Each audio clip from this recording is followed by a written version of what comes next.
The 1%, Gone Bad, Part 8. Humanity as Outside. MXTM aka Pirate 1 a VJ Sunu MIX. April 12, 2026. Part 8, The Final Split. 36. Humanity as Outside. At some point in the history of every enclosure, the enclosure stops being a feature of the landscape and becomes the landscape itself. The wall that was built within the world becomes the world. Not through any announcement, not through any formal declaration, not through the conscious decision of those inside to reconstitute the world around the fact of their separation, but through the slow accumulation of consequences. Each consequence compounding the prior, each compound narrowing the frame within which the word world is used to mean something, until the frame has contracted to the perimeter. And the perimeter is what the inside means when it says world. And what is outside the perimeter is not another part of the world, is not the world's other populations, its other civilizations, its other ways of being human. Is simply outside. The outside. Not a place. A category. The category of everything that is not the compound. The word humanity has a history that the compound is in the process of ending. The history is not the history of agreement. Humanity has never agreed on what humanity means, on who is included, on what the inclusion implies, on what obligations the inclusion generates between those who share it. The history is the history of expansion. The specific, contested, incomplete, repeatedly reversed but ultimately directional process through which the category of those counted as fully human, as entitled to the recognitions and the protections and the moral standing that the term implies, has been widened across the millennia of political development. The slave counted. The woman counted. The colonial subject counted. The foreigner counted. The category of those to whom counting applied expanded, fought over, conceded, reversed and fought for again, but expanded. Through the specific political process of those excluded from the category asserting their inclusion, demanding recognition, building the political power adequate to make the demand impossible to refuse, and forcing the expansion of the category against the resistance of those whose position depended on the category's restriction. The expansion was never completed. It is not completed now. The category of the fully counted human is still contested, still imperfect, still subject to the specific violations of the populations whose inclusion is formal and whose treatment is not. But the direction was toward expansion. Toward the inclusion of more rather than fewer. Toward the recognition of humanity as the category that could not be restricted without the restriction's eventual undoing by those it restricted. The compound secession doctrine ends the expansion. Not by explicitly contracting the category, not by announcing that the outside is not human. By building the conditions in which the category's contraction occurs as a structural consequence of the inside separation rather than as a stated policy of exclusion. The compound does not say, the outside is not human. The compound builds the biological class divide that makes the outside's humanity a different kind of humanity, biologically different, cognitively different, in the specific ways that the compound's maintenance of its own biology and cognition and the outside's abandonment produce across generations.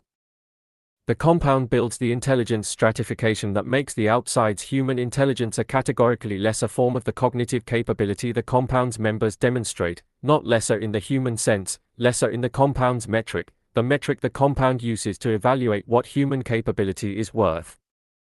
The compound builds the frozen hierarchy that makes the outside's political standing permanently below the threshold of those whose standing matters to the decisions that govern the world. Not excluded from standing by a formal declaration, excluded by the architecture that makes the outside's claims unreachable by the mechanisms through which standing is exercised. The compound does not declare humanity restricted. It builds the conditions in which the restriction occurs. In which the outside's humanity is present but not recognized. In which the outside's persons are persons but not the persons whose personhood the compound systems are designed to serve. In which humanity, as the category that generates obligation, has quietly contracted to the perimeter. And everything outside is outside the obligation too. The process of humanity contracting to the inside has historical precedent, not as a completed process but as a partial and contested one, visible in every political form that has organized the recognition of humanity around a boundary of its own construction. The Greek polis and the barbarian. The Roman citizen and the slave. The medieval Christian and the infidel. The colonial empire and the native. The nation-state and the stateless. Each of these constructed, around a specific boundary, geographic, legal, religious, racial, national, a distinction between those whose humanity generated full moral standing and those whose humanity was acknowledged in the abstract and denied in the particular. The acknowledgement was always present. The denial was always the operative fact. The history of human rights is the history of the tension between the acknowledgement and the denial, the history of those on the denial side of the line asserting their acknowledged humanity against the operative denial, building the political force to make the acknowledgement operatively real. This history, the history of the struggle against the particular denial, assumed one condition that the compound secession has removed. It assumed that the acknowledgement was morally costly to deny. That the denial produced, in those who performed it, the specific discomfort of the person who can see the contradiction between what they claim and what they do. The discomfort that made the denial politically vulnerable, that made the acknowledgement the ground from which the struggle could be mounted. The slave owner who acknowledged, in the abstract, the humanity of the enslaved, who attended church, who read the same scripture that the enslaved read, who occupied the same moral universe in which the contradiction between Christian human dignity and the practice of ownership was legible as a contradiction. This person was vulnerable to the moral argument in a way that a person who did not share the acknowledgement would not have been. The compound secession removes the shared moral universe in which the contradiction is legible. The compound's governing class does not deny the outside's humanity. It does not engage with the outside's humanity at all. The outside is not the compound's moral problem. The outside is the compound's external environment. The external environment is managed, not acknowledged, optimized, not recognized, maintained at the specific level of stability the compound requires, not engaged as the site of moral claim. The moral universe of the compound does not extend to the outside in the way that the slave owner's moral universe extended, however contradictorily, to the enslaved. The compound's moral universe extends to the perimeter. Beyond the perimeter, not the morally problematic, the operationally irrelevant. The outside is not the compound's moral failure. The outside is the compound's external condition. And you cannot be guilty of the suffering of your external conditions, any more than the weather is guilty of the storm. Humanity as outside is not the first time in the history of civilizational organization that the category of the fully human has been restricted to those within a specific enclosure. But it is the first time the restriction has been achieved without requiring the restriction to be stated. The first time the outside has been placed outside the category not through the explicit claim that the outside is less than human, but through the construction of conditions in which the outside's humanity is simply not the inside's concern, in which the moral category that would generate the obligation has been allowed to contract through the accumulated consequences of the inside's choices, without any of those choices being the choice to restrict the category, without any single decision that could be pointed to as the decision to declare humanity bounded at the perimeter. The restriction has occurred through the accumulation of decisions made for other reasons. For efficiency, for security, for the optimization of the compound's internal operations, each individually defensible. Collectively the restriction of the category of the morally considerable to those inside the wall, and the consequent placement of the outside the category. Not by declaration. By the simple failure to include the outside in the moral framework that the inside uses to evaluate its decisions. The outside's humanity is not denied. It is not considered. And not being considered is the most complete form of not being recognized. Because the person whose humanity is denied is at least the object of the denying, is at least in the denier's moral frame. As a problem to be resolved, a claim to be refused, a recognition to be withheld, is present even in the denial. The person whose humanity is not considered is not present in the frame at all, is not the problem, is not the claim, is not the recognition to be withheld, is not, Within the frame.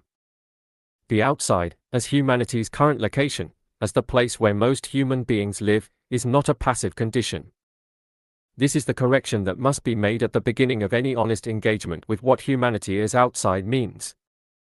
The outside is not the outside because it has accepted the inside's designation of it. The outside is the outside because the inside has built a wall. And the outside has not yet built what is necessary to make the wall irrelevant. The distinction matters. The outside that has accepted its designation as outside, that has internalized the inside's assessment of its own insufficiency, that has oriented itself around the inside's threshold as the measure of its value. This outside is the outside the compound has designed, the outside that manages itself with the compound's categories, that uses the compound's metrics to assess its own worth, that walks the path toward the threshold that the compound built to keep it walking. But the outside is not only this.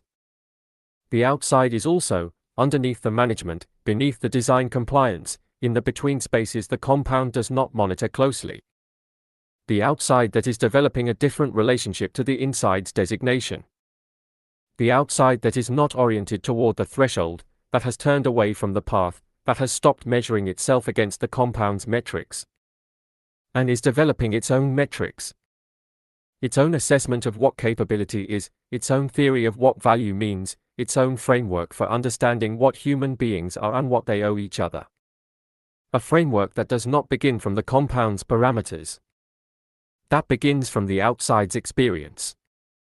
From the specific knowledge of what it is to be the humanity that the inside has decided is its outside.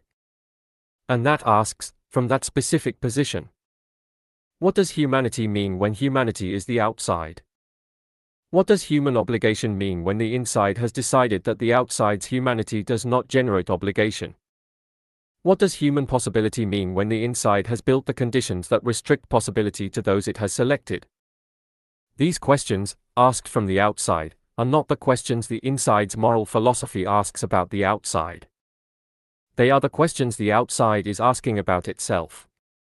About what it means. About what it can do. About what it is building. Not toward the inside, but toward itself. The specific philosophical project of the humanity that has been placed outside. Developing its own understanding of what being outside means. And what, from the outside, can be built.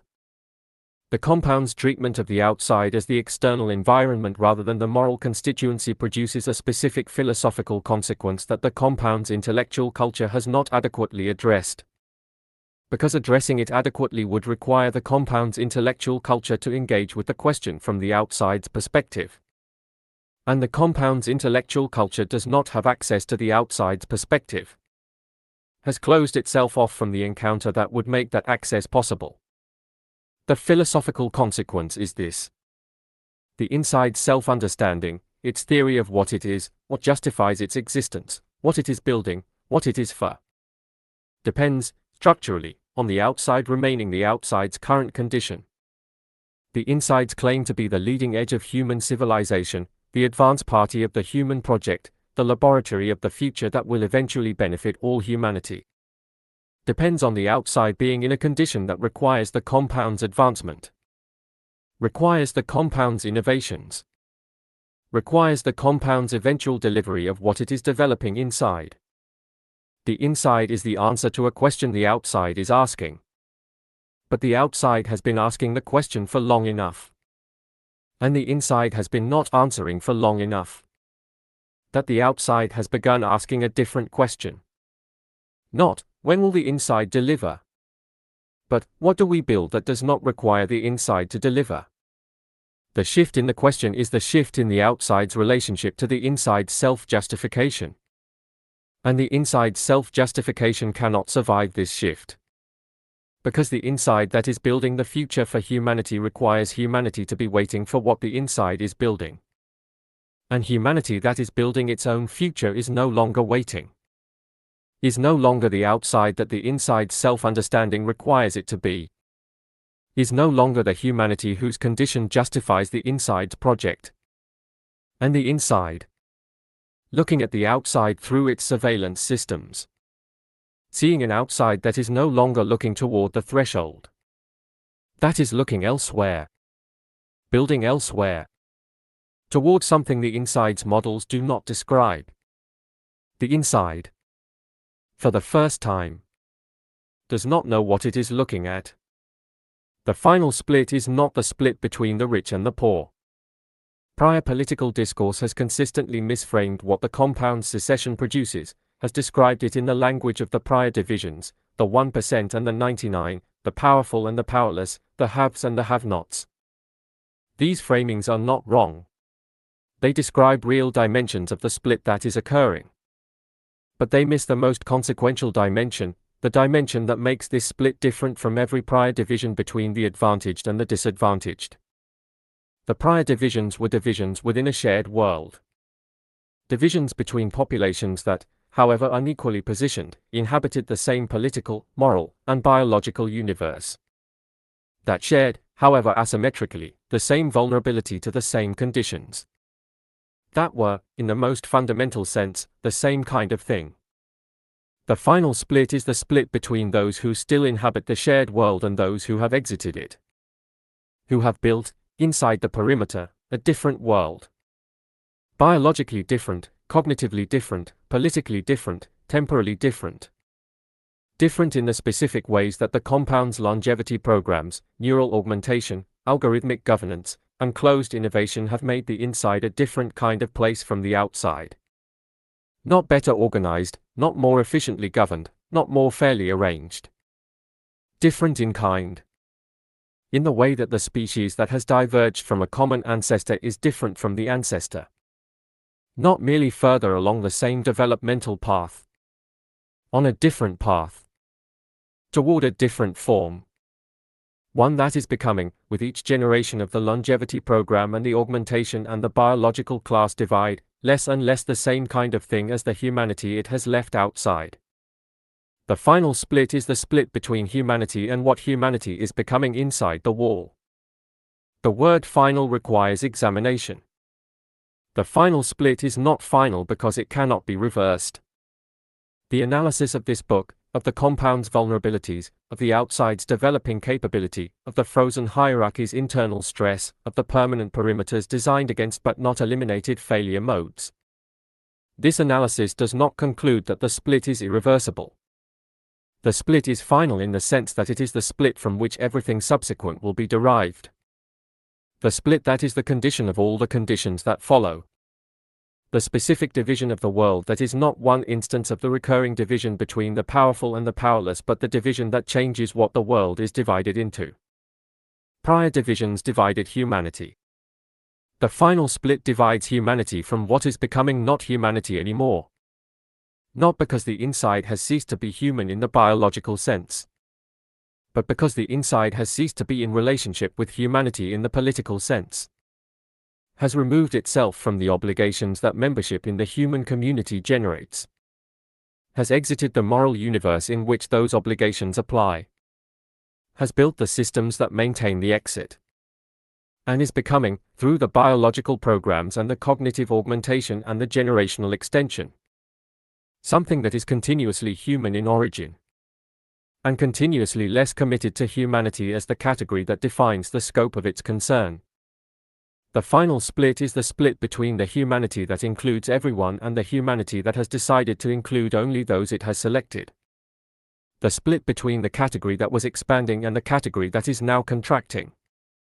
The split whose finality is not the impossibility of reversal but the magnitude of the stakes. This is the split from which the next form of human civilization will emerge.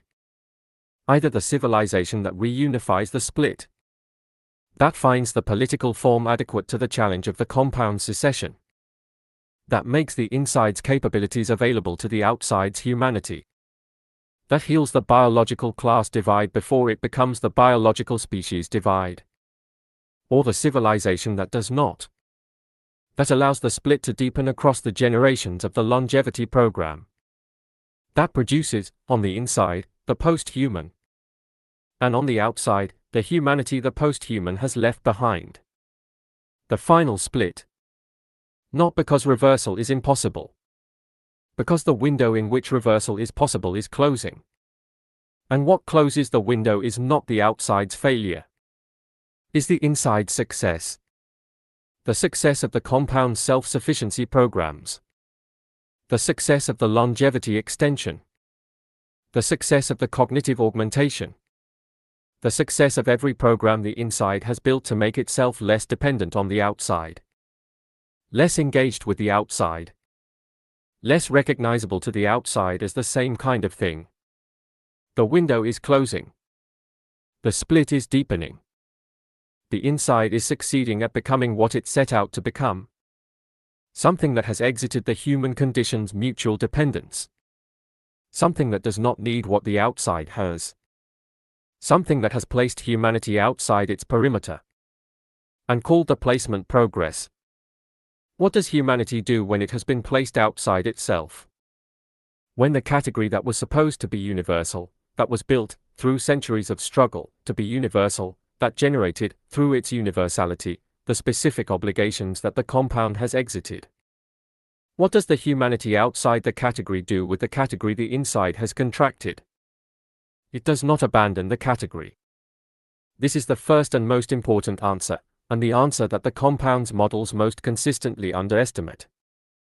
The humanity outside the compound's perimeter does not abandon the category of humanity because the compound has restricted it. It reasserts the category.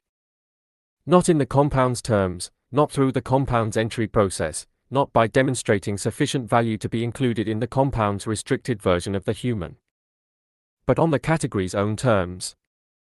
The terms the category was built on before the compound contracted it. The terms that say humanity is not a threshold, humanity is not a score, humanity is not an entry requirement, humanity is not the compound's managed population. Humanity is the condition of being the kind of thing that is born into a world shared with others of the same kind. And that the sharing generates obligations. Not because the sharing is efficient, not because the sharing serves an optimization target, not because the sharing has been assessed as contributing to the compound's objectives, but because the sharing is the condition. And the condition generates the obligations. And the obligations are not negotiable by those who have decided to build a wall around the subset of the shared condition they prefer, and declare the wall the perimeter of the obligation. The humanity outside the perimeter reasserts the perimeter's illegitimacy. Not as a military claim, as a moral claim. The specific moral claim that the category cannot be contracted by those whose position benefits from the contraction. That the wall does not determine the scope of the obligation. That the obligation extends to everyone who is the same kind of thing. And that everyone outside the wall is the same kind of thing as everyone inside it. However much the inside's programs are working to change that. And that the change is not progress. Is the most consequential regression in the history of the category. Is the specific reversal of the expansion that the prior centuries fought for. And that the humanity outside is not willing to accept as the final word on what humanity means. The humanity outside is doing something the compound did not design against.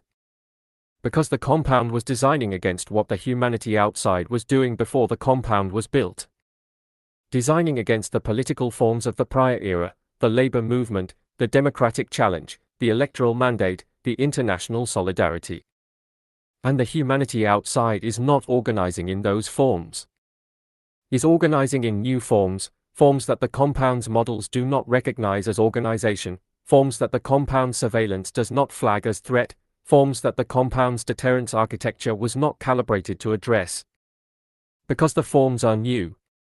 Because they were invented in the space of the outside's exclusion. By the population that had to invent them. Because the old forms were not available. Or were available and were managed. And the new forms are neither. Are in the between space where the compound's categories have not been extended. Where the compound's models have not been refined. Where the compound's attention has not been directed. Because the compound looked at the outside and saw terrain.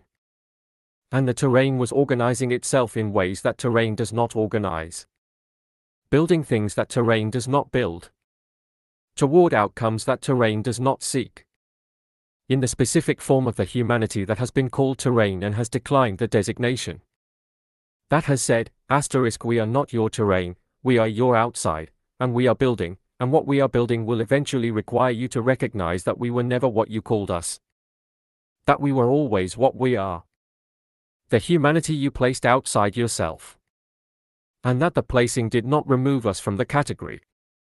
It placed you outside the category's obligations. And we are building the political form adequate to making that placement cost you what it should have always cost to exclude the humanity that cannot be excluded. Because the humanity cannot be excluded. Only left outside. And the outside is not the end of the humanity that is in it.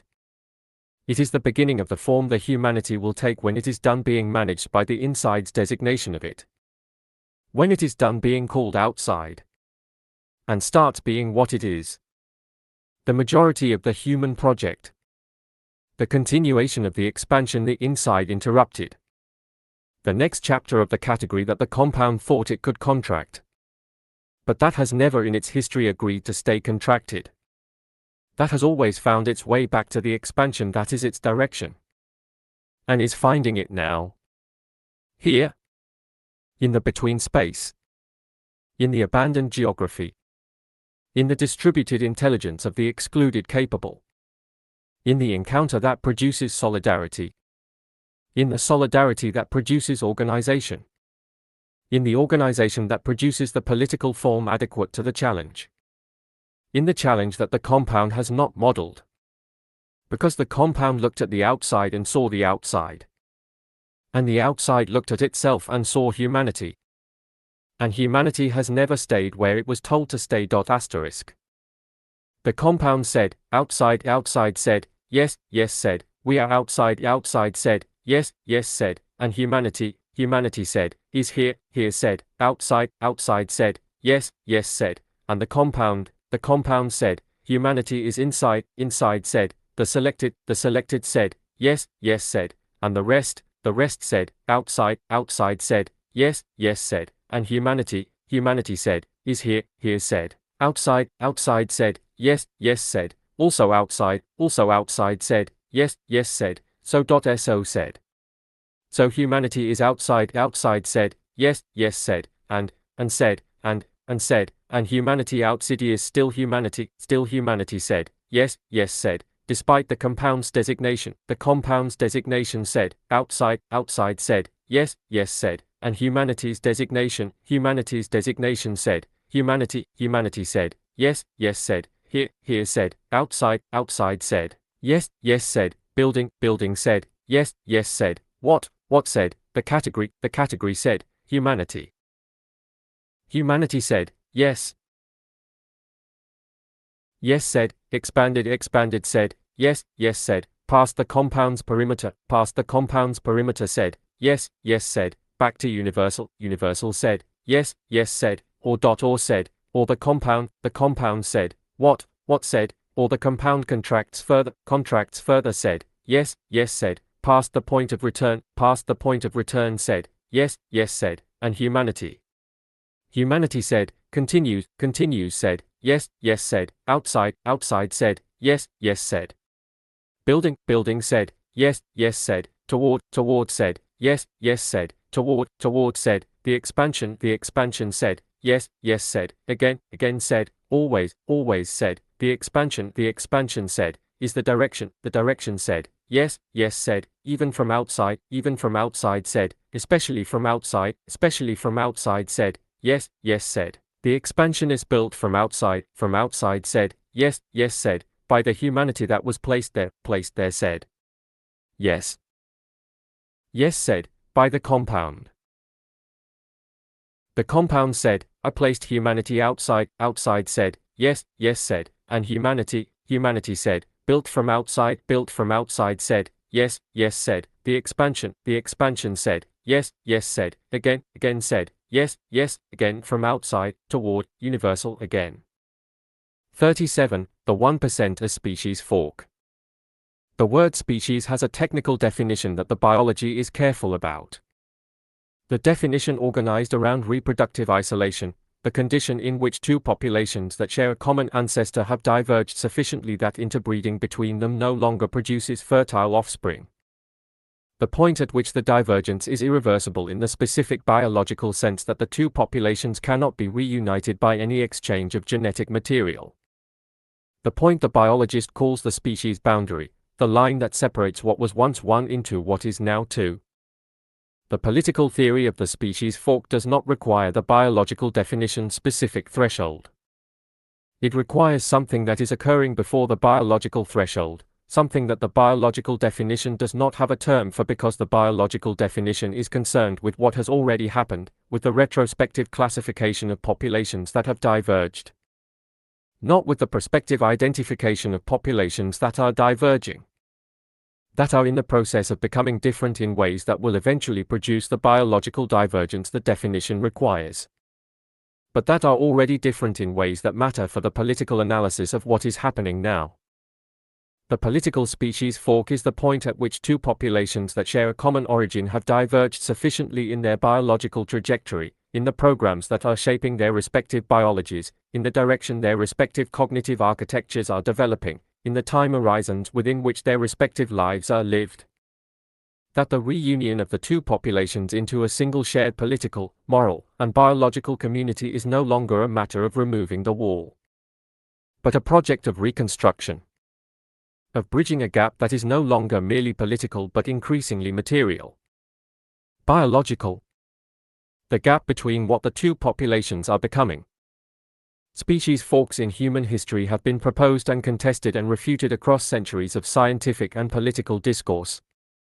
Refuted, correctly, because every prior proposal rested on the ideological designation of difference as species divergence rather than the observation of actual biological divergence. Rested on the claim that the populations already designated as different for political reasons, for the purposes of the slave trade, the colonial project, the racial hierarchy, were biologically different in ways that justified the political designation, when in fact the biological difference was manufactured by the political designation. Was the difference that the political designation produced through the differential conditions it imposed on the designated populations, not the difference that justified the designation. The compound species fork is not the prior claim reversed. It is not the designation of an existing population as biologically inferior on the basis of political need. It is the observation, prospective, not retrospective, of the specific biological divergence that the compounds programs are actively producing, not the political designation of already existing biological difference. The active engineering of biological difference by a program that is funded, deliberate, and operational. The compound is not claiming that the outside is biologically different. The compound is making the outside biologically different, through the specific withdrawal of the biological infrastructure that would prevent the difference, through the specific deployment of the biological programs that produce the difference, through the longevity extension of the inside, through the biological class divide that widens with each generation, through the cognitive augmentation that alters the architecture of the inside's minds, through the developmental programs that shape the inside's children from the earliest biological stages, and through the withdrawal of equivalent programs from the outside. The specific, deliberate withdrawal, not by announcement, not by policy declaration, but by the allocation decisions that direct the compound's resources toward the inside's biological programs and away from the outside's biological conditions. The compound is not claiming a species fork. It is producing one. The biology of the species fork is not occurring uniformly. It is occurring along the specific dimensions that the compound's programs address, and it is occurring at different rates along different dimensions. Some dimensions diverging faster than the political analysis has recognized, others slower than the compound's ambition requires, and the interaction of these different rates producing the specific shape of the divergence that is occurring. The longevity dimension, the most advanced in terms of current divergence. The compound's longevity programs, already operational, already delivering measurable extension to the inside's governing class, are producing, in real time, the temporal divergence that is the species fork's most fundamental axis. The inside is living longer. The outside is not. Not merely living longer in the modest sense of improved medical care, longer in the sense that the compounds programs are beginning to address the underlying mechanisms of aging rather than the symptoms. Longer in the sense that the gap between what the inside's longevity programs can achieve and what the outside's medical infrastructure delivers is not closing but widening. Because the compound's innovation is advancing faster than the outside's access to it. And the outside's access is not the compound's priority. The temporal divergence, the divergence in how long the inside and the outside live and in what condition they live, is the most legible dimension of the species fork in its current form. Legible in the bodies of the compound's governing class, who are operating, in their 80s and 90s, at the biological level of what the outside's population experiences in its 40s. And legible in the bodies of the outside's population, aging at the rate that poverty and abandonment and inadequate biological infrastructure produce. Which is faster than the biological baseline. And much faster than the compound's programs are allowing the inside to age. The temporal divergence is the species fork's most immediately legible dimension. And the one that the compound's governing class discusses most carefully in private and least in public. Because the public acknowledgement of the temporal divergence is the public acknowledgement of the species fork. And the species fork, named as such, generates the specific political response that the compound is organized to prevent. The cognitive dimension. The augmentation divergence, the specific widening of the gap between the inside's augmented cognition and the outside's biological cognition, is occurring at a rate that the compound's own assessments describe as exponential. Each generation of augmentation builds on the prior, the inside's cognitive architecture becoming more distant from the outside's biological baseline with each improvement to the augmentation systems. While the outside's cognitive baseline develops within the limits of the biological brain, improved, in some dimensions, by the AI tools the compound distributed. But improved from a baseline that is not the compound's augmented baseline. And improving at a rate that is slower than the compound's augmentation advances. Because the compound's augmentation advances with the compound's closed innovation. And the compound's closed innovation is not being shared. The cognitive divergence is producing, on the inside, a population whose cognitive architecture is genuinely different from the outside's. Not merely better trained, not merely better resourced. Differently architected. In the specific way that a mind shaped by decades of augmented operation is differently architected from a mind shaped by biological cognition alone. The difference is in memory, in analytical capability, in communication modality, in the speed and completeness of information processing. Accumulating, across generations of compound residents who have never known cognition without the augmented layer, into a population whose cognitive mode is genuinely different from the outside's. Whose experience of thinking is not the outside's experience. Whose relationship to information, to decision, to the processing of reality, is becoming something the outside does not share. The developmental dimension.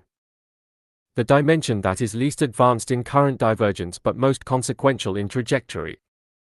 The specific biological divergence that is being produced not in the adult compound resident but in the compound child. In the developmental programs that shape the compound's children from conception. The prenatal monitoring, the nutritional optimization, the developmental augmentation, the educational architecture that begins in the earliest years. That are shaping the compound's children into adults whose biological development has been managed at every stage. While the outside's children develop in the conditions the abandonment produces. Conditions that shape biology in the specific directions that poverty, pollution, inadequate nutrition, chronic stress, and the accumulated biological consequences of the biological class divide produce. The developmental divergence is the species fork's slowest dimension. Because the developmental programs have been operating for fewer generations than the longevity or augmentation programs. But it is the most irreversible. Because the divergence in development is the divergence in what the organism is built to be. Not in what it is given or what it is trained. In what it is made. And what is made before the person can be consulted. Made by the conditions into which the person is born. conditions that the compound has arranged to be radically different for those inside and those outside, and that are producing, in each generation, populations that are more biologically different than the prior generation. More different in the specific ways that developmental biology shapes the organism. More different in ways that accumulate, and that the compound's programs are designed to accumulate toward the specific threshold that the biologist's definition of the species boundary requires. The species fork is the compound secession doctrine at its most complete expression. The expression that the doctrine has always been moving toward, the logical conclusion of every prior chapter's architecture. The longevity lock-in that produces the temporal fork. The neural augmentation monopoly that produces the cognitive fork.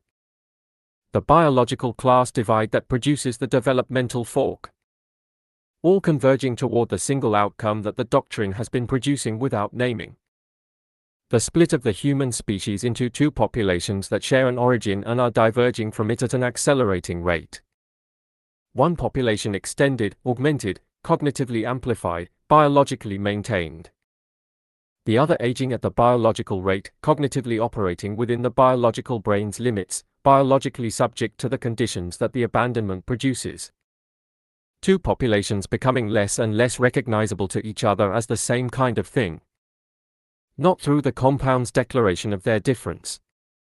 Through the compound's production of the difference. One program at a time. One generation at a time. One biological parameter separated from another. Until the fork is not a metaphor but a measurement. The measurement of how far apart the two populations have become along the axis that the biology uses to determine whether what was once one is now two. The political theory of the species fork requires confronting a question that political theory has consistently avoided because confronting it requires engaging with outcomes that political theory was not designed to address. What do you do with a species fork that is being deliberately produced? The political tools that prior political theory developed were developed for the management of the human condition. For the organization of relationships between populations that were, whatever their differences, the same kind of thing.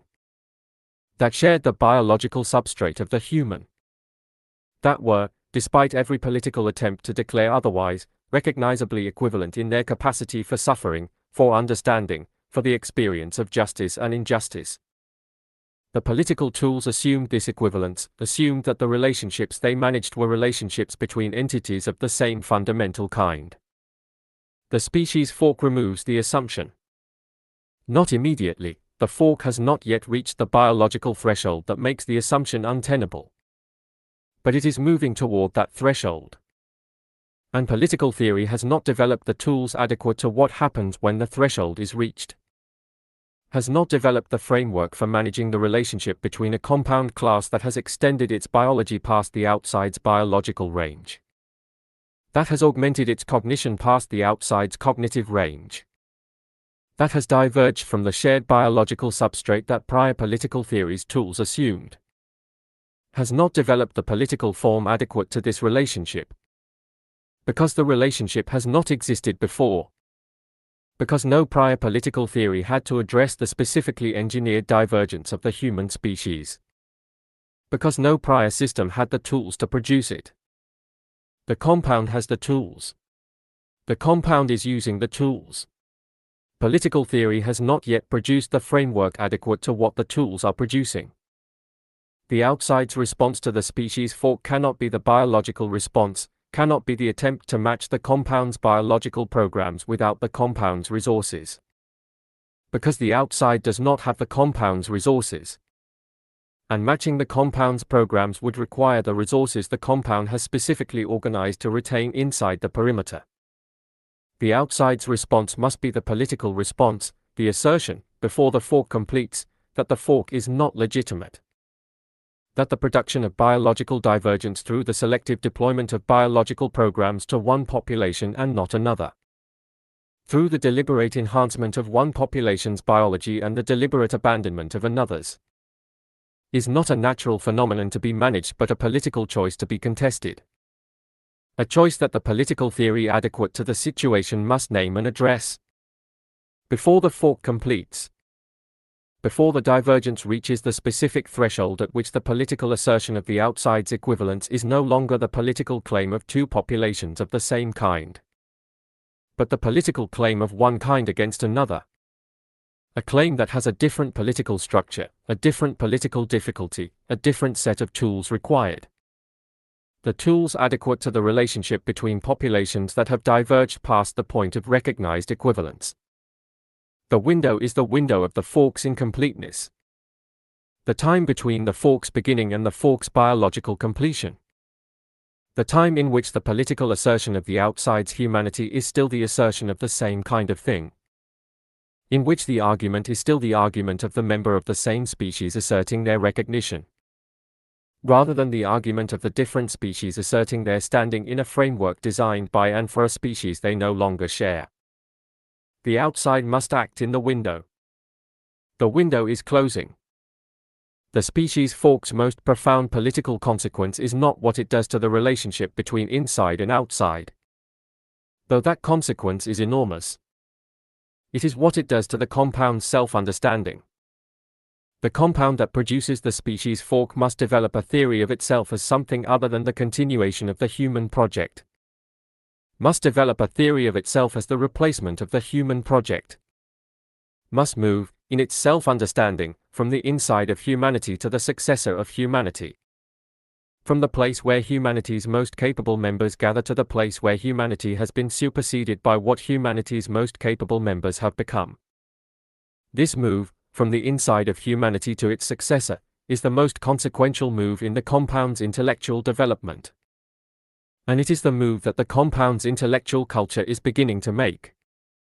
Not explicitly, not in the published discourse that the compound's information management would have to address, but in the private discourse of the compound's governing class. In the way the governing class is beginning to understand its own longevity, not as the extension of a human life but as the transcendence of the human limit. In the way the governing class is beginning to understand its own augmentation, not as the enhancement of human capability but as the move beyond human capability.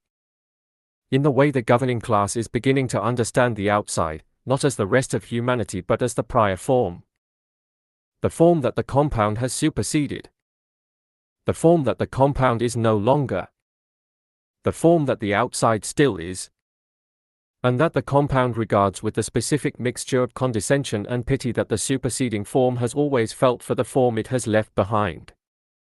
The compound's governing class is beginning to believe that it is no longer the 1% of humanity. It is beginning to believe that it is the 1% that has exited humanity. That has moved to the next form. That has left the human project to the outside. And is now engaged in something else. Something post-human, something beyond the human project's categories and concerns, something that the human project will eventually understand as having been the successor all along. The thing that humanity was always building toward, without knowing it was building toward its own replacement. This belief, forming in the compound's private intellectual culture, not yet fully articulated, not yet fully owned, is the species fork's most dangerous expression. The inside's conviction that the fork is not a tragedy but an achievement. Not the abandonment of humanity but its transcendence. Not the exclusion of the outside but the natural divergence of the more developed from the less. The belief that the fork is progress. The specific belief that has preceded every prior catastrophe in the history of the political claim that one population has superseded another. The belief that is not a description of what has happened, but the permission slip for what happens next. The species fork is preventable. This is the claim that must be made clearly and specifically, not as a hope but as an analysis. The fork is not a natural process.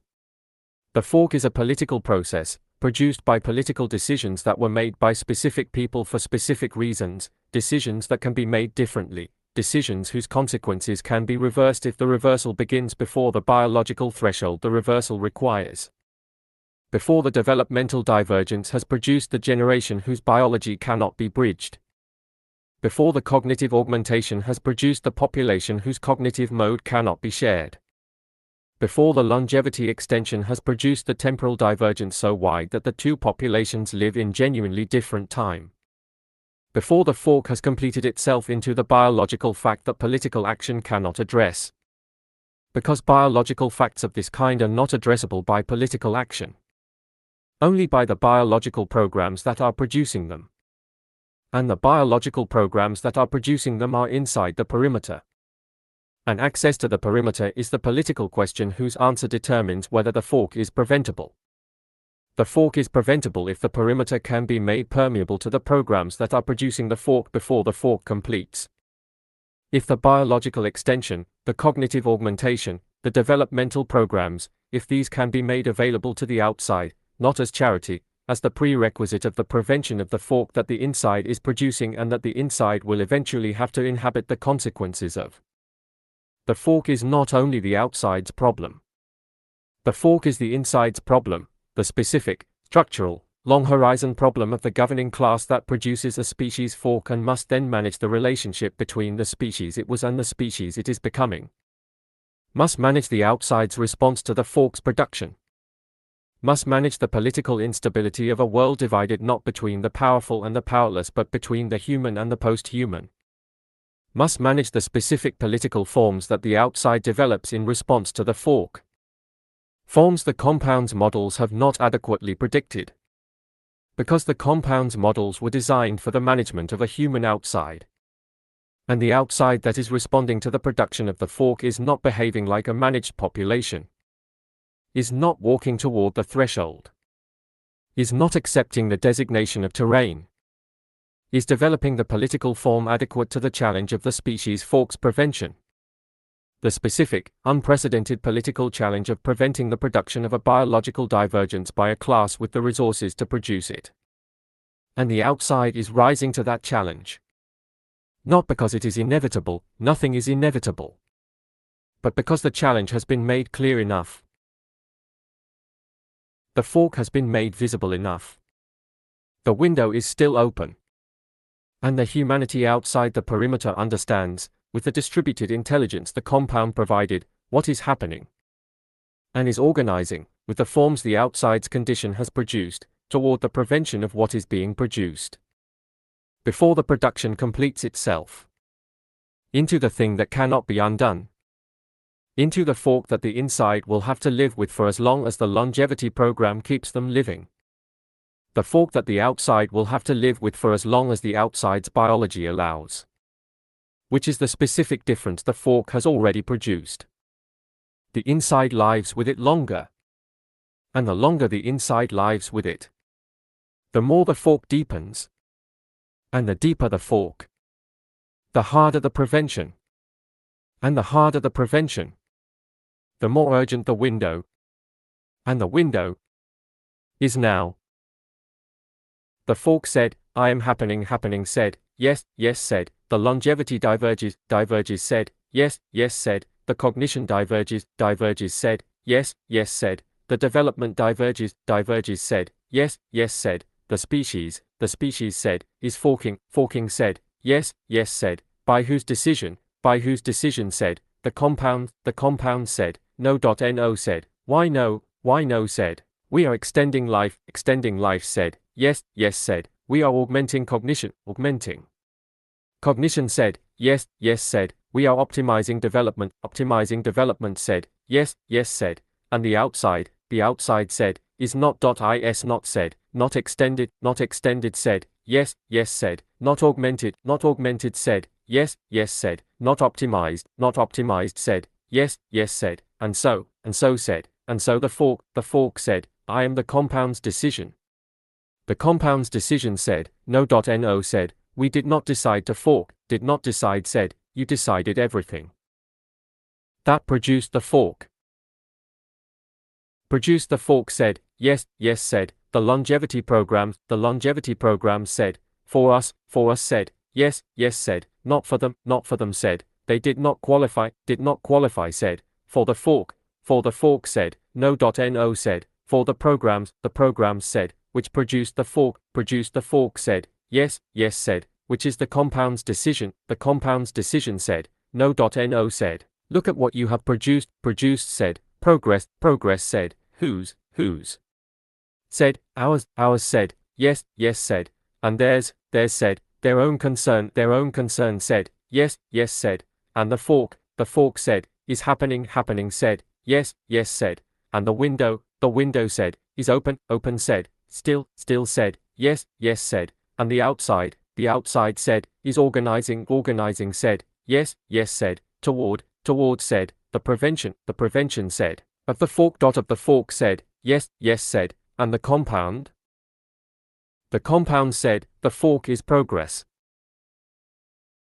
Progress said, yes, yes said, and the outside said, the fork is a choice. A choice said, yes, yes said, and choices said, can be made differently said, yes, yes said, before said, the completion said, yes, yes said, before said, the window closes, said, is open said, still said, still said, organize said, yes, yes said, before said, yes, yes said, before said, the fork complete said, yes, yes said, and if it completes said, then the question is not prevention said, then what said, then survival said, of what said, of the humanity the fork has left outside said, yes, yes said, and the compound said, has left said, yes, yes said, and is becoming said, yes, yes said, what said, something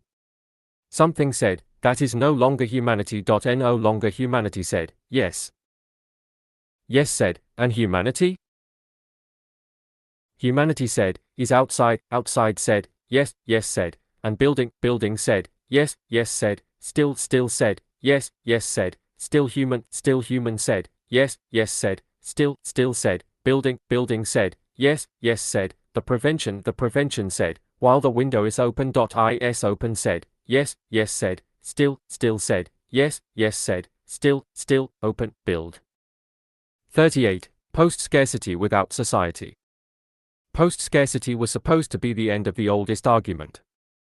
The argument that civilization has been having with itself since the first surplus was produced and then distributed, since the first question arose of who gets what when there is enough for some and not enough for all. The argument that organized every political philosophy from Plato through Marx through the contemporary theorists of redistribution and recognition. The argument whose premise was scarcity, whose entire architecture of rights and claims and obligations and the governance structures designed to adjudicate between them rested on the foundational fact that there was not enough. That the goods of civilized life, the food, the shelter, the medicine, the education, the security, were finite in ways that made their distribution a zero-sum contest. That what one person had was what another did not have. And that the political question, the question of justice, was the question of how the insufficient should be distributed among those who needed it. Post-scarcity was supposed to dissolve this question. To make it obsolete by making its premise obsolete. To produce, through technology, the condition of sufficient abundance that the zero-sum contest ended. That what one person had did not come at another's expense. That the distribution question could finally be answered generously. Because generosity was no longer costly. Post-scarcity was the promise that abundance would end the argument about distribution. That enough for everyone would make the question of who gets what answerable with a shrug. Everyone. There is enough. Take what you need. This was the promise. The compound has achieved post-scarcity. Inside the perimeter. For those it selected. And the promise is dead. The death of the promise is not the death of the achievement. Post-scarcity, inside the compound, is real. The automated agricultural systems produce food without the labor constraint that made food production a zero-sum allocation of human effort. The closed-loop energy systems produce power without the scarcity that made energy a contested geopolitical resource. The automated manufacturing produces goods without the labor cost that made goods accessible only to those with the income to purchase them. The AI medical systems provide healthcare without the bottleneck of trained human practitioners that made healthcare a rationed service. The longevity programs extend the productive life of the inside's residents without the biological scarcity of the human lifespan that made time the ultimate constraint on human achievement. Post-scarcity is real. The compound has built it. The inside inhabits it. What the compound has built is post-scarcity without society. The condition of abundance without the social form that abundance was supposed to enable. The achievement of enough for some without the achievement of enough for all. The production of the condition that was supposed to end the argument about distribution. Retained inside the perimeter. Used not to end the argument but to end the argument's need for the inside's participation. Post-scarcity has not dissolved the question of justice. It has dissolved the inside's vulnerability to the question. The inside does not need to answer the question of distribution because the inside has enough regardless of how the question is answered. Post-scarcity without society is post-scarcity deployed not as the answer to scarcity but as the insulation against scarcity's political implications. The use of abundance not to provision everyone but to provision the provision beyond the point where the unprovisioned claims can reach them. Society was the name for the arrangement that made post-scarcity the promise. Not the sociological category, the aggregation of individuals into statistical populations. But the political category, the arrangement in which the members of a community recognized themselves as members, as sharing something, as bound by obligations generated by the sharing. The arrangement in which enough for some generated the question of what was owed to those for whom there was not enough. In which abundance produced not the right to withhold but the obligation to extend. In which the person with more than they needed inhabited a social relationship with the person who needed more than they had. A relationship that generated a claim. Not always honored, not always enforced, not always adequate to the need. But present, as the structure within which the question of justice was at least askable. Within which the person without enough could address the person with more as a member of the same arrangement. As someone who owed them something precisely because they shared the arrangement that made the distribution question a question of justice rather than merely a question of circumstance. Society was the name for the condition in which the distribution question was a political question. In which the answer to the question was not merely what the market produced or what power imposed but what the members of the arrangement decided was owed to each other. The compound has exited the arrangement.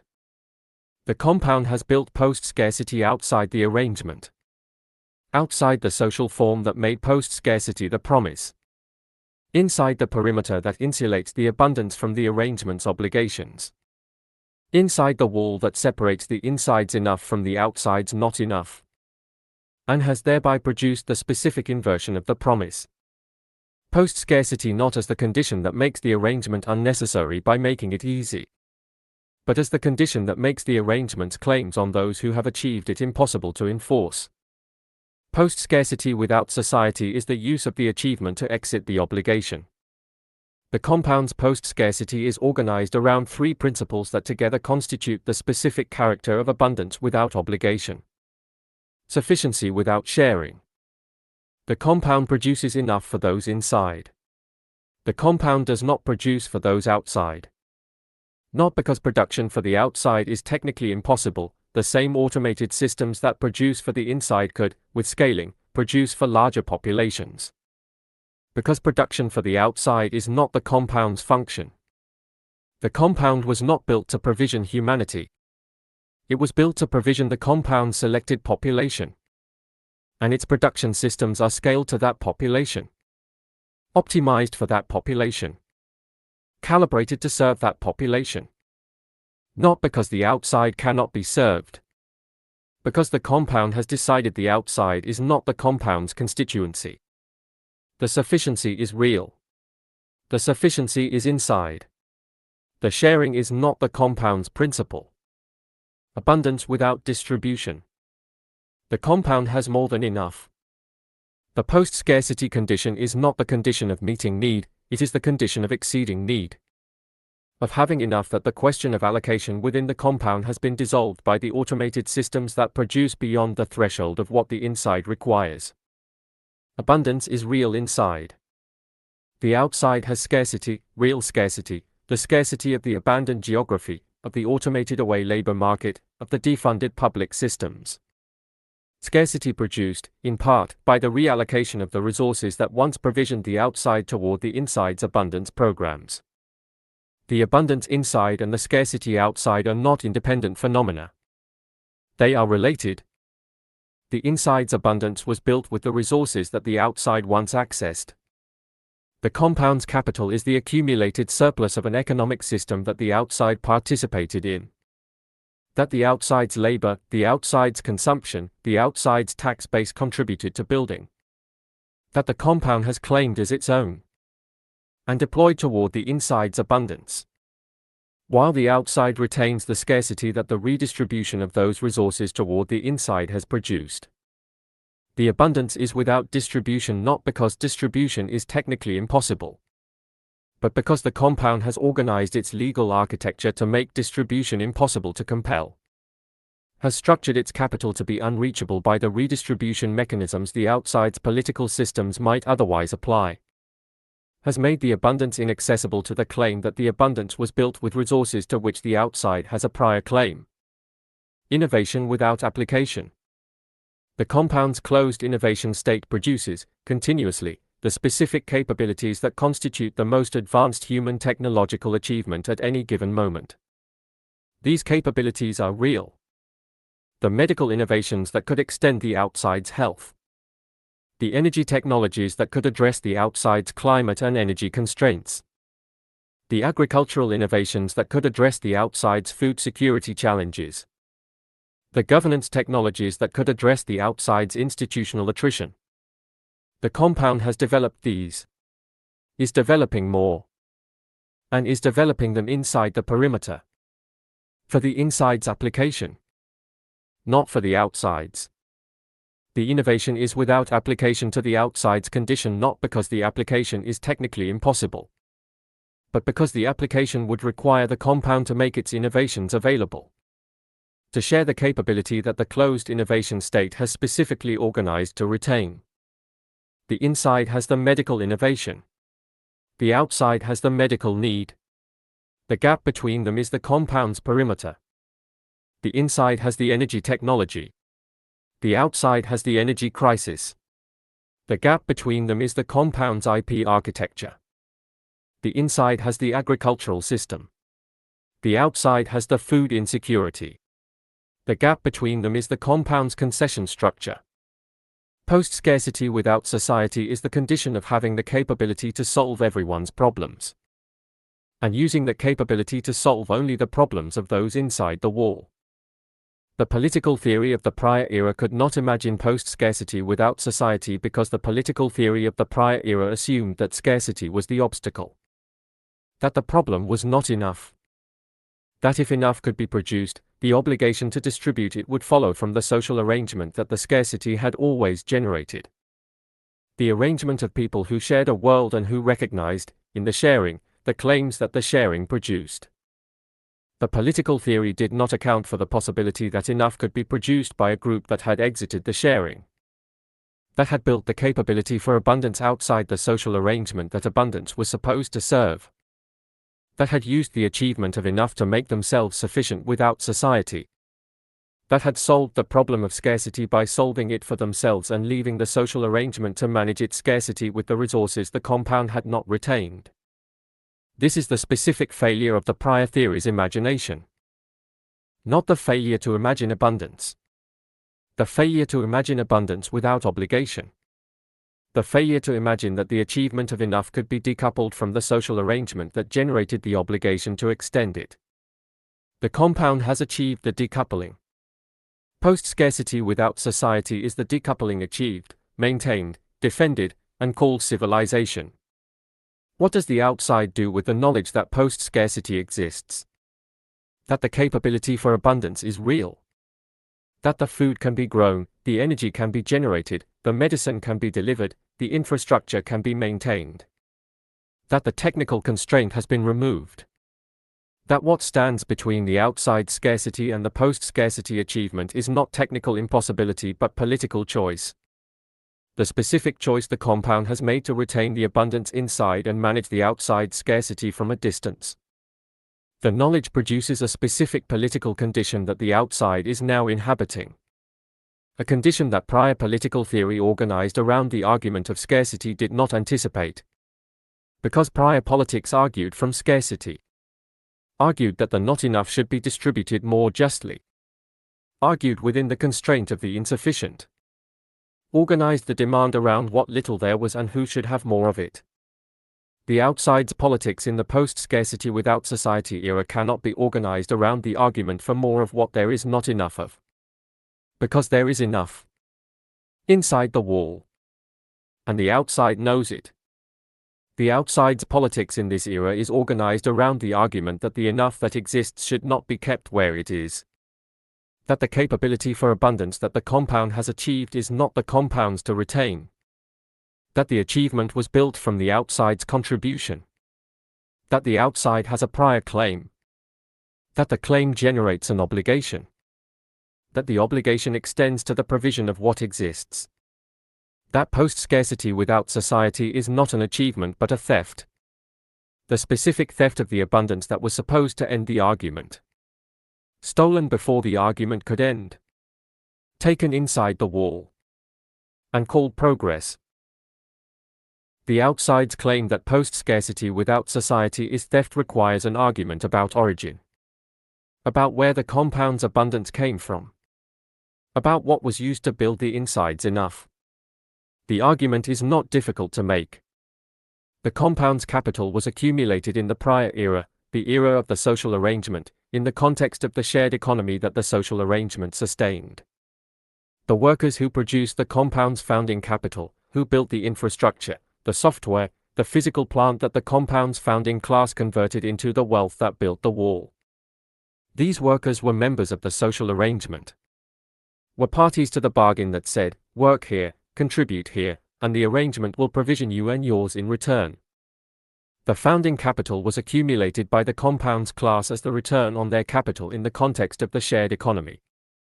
The shared economy whose social arrangements, whose labor law, whose public infrastructure, whose educated workforce, whose legal system, the compound's capital used to generate the return that the compound then retained inside the perimeter. The compound used the social arrangement to build the abundance. The compound then exited the social arrangement and took the abundance with it. The outside's claim is, you used what was ours to build what you kept. The argument from origin is the outside's most powerful claim against post-scarcity without society. Because it does not argue that the inside should share out of generosity. It argues that the inside has retained what it does not own. That the abundance built from the shared arrangement's resources and infrastructure and labor belongs, in part, to the arrangement. To the outside that constituted the arrangement. To the outside that the compound used and then abandoned. And that the retention of the abundance inside the wall is not the compound's right but the compound's choice. A choice that the political form adequate to the challenge of post-scarcity without society must organize to contest. Post-scarcity without society produces a specific paradox at the center of the compound's self-understanding. A paradox that the compound's intellectual culture is beginning to encounter. Not yet fully, not yet in the forms that produce the crisis the paradox eventually forces. But present, as a structural tension in the compound's founding justification. The compound justified its existence, justified the wall, the perimeter, the exclusion, on the claim of necessity. The world outside is not capable of producing what needs to be produced, the institutions are broken, the governance is inadequate, the democratic systems are too slow, we are building here what cannot be built there, we are doing what must be done in the only place it can be done, the compound is necessary. Necessity was the justification. Post-scarcity dissolves necessity. The post-scarcity compound, the compound that has achieved abundance, that has solved energy, food, medicine, governance. The compound that has enough and more than enough, is no longer necessary in the founding sense. The founding necessity was, we must build here because the outside cannot build what is needed. The post-scarcity achievement is, the needed has been built. The post-scarcity achievement answers the founding necessity. And in answering it, removes the justification for the continued exclusion. If the needed has been built, if the abundance is real, if the capability exists, then the necessity of the exclusion has ended. The necessity has been achieved. The justification for the wall was the necessity of building inside the wall. The wall has achieved what necessitated it. The justification is complete. The wall should come down. This is the paradox. The inside's success is the inside's argument against itself. The achievement of post-scarcity is the achievement of the condition that was supposed to make the arrangement's extension to everyone possible. And the compound is using it to make the arrangement's extension unnecessary. To the compound. The compound has solved the problem and is keeping the solution. The solution that was supposed to end the argument is being used to end the compound's participation in the argument. To make the compound sufficient without the social arrangement. To achieve the post-scarcity without the society the post-scarcity was for. The outside, with the distributed intelligence the compound provided, can model this paradox. Can see the contradiction between the inside's founding justification and the inside's current condition. Can articulate, with the analytical tools the compound distributed, the specific claim. You built post-scarcity for everyone. Post-scarcity was the achievement that was supposed to be for everyone. You have achieved it. Give it. The claim is simple. The claim is analytically grounded. The claim is morally clear. The compound's response is not an argument. It is a parameter. The parameter says, the compound's resources are the compound's resources. The compound's innovations are the compound's innovations. The compound's abundance is the compound's abundance. The parameter does not argue with the claim. The parameter specifies that the claim is outside the compound's operational framework. That the compound's systems are not designed to respond to claims of this kind. That the political question of what the compound owes the outside is not a question the compound's governance is organized to adjudicate. The claim hits the parameter and stops. Not refuted. Not acknowledged. Stopped. At the parameter. The parameter is the wall's intellectual expression. The way the wall handles arguments that the wall cannot physically stop. By converting them from arguments into irrelevancies. By being the last word not through the force of reason but through the force of architecture. The compound's resources are inside the compound. The compound's systems manage the compound's resources. The compound systems do not have a response protocol for external claims on internal resources. The claim is noted. The claim is outside parameters. The compound systems continue. Post-scarcity without society is the compound's most complete achievement and its most complete failure. Most complete achievement because the capability for abundance is real. The food systems work, the energy systems work, the medical systems work, the governance systems work, the innovation systems work. The compound has built what it set out to build and it functions and it provisions those inside and it is, within its perimeter, the most advanced human civilization ever constructed. Most complete failure because the purpose of civilization was never the provisioning of the few.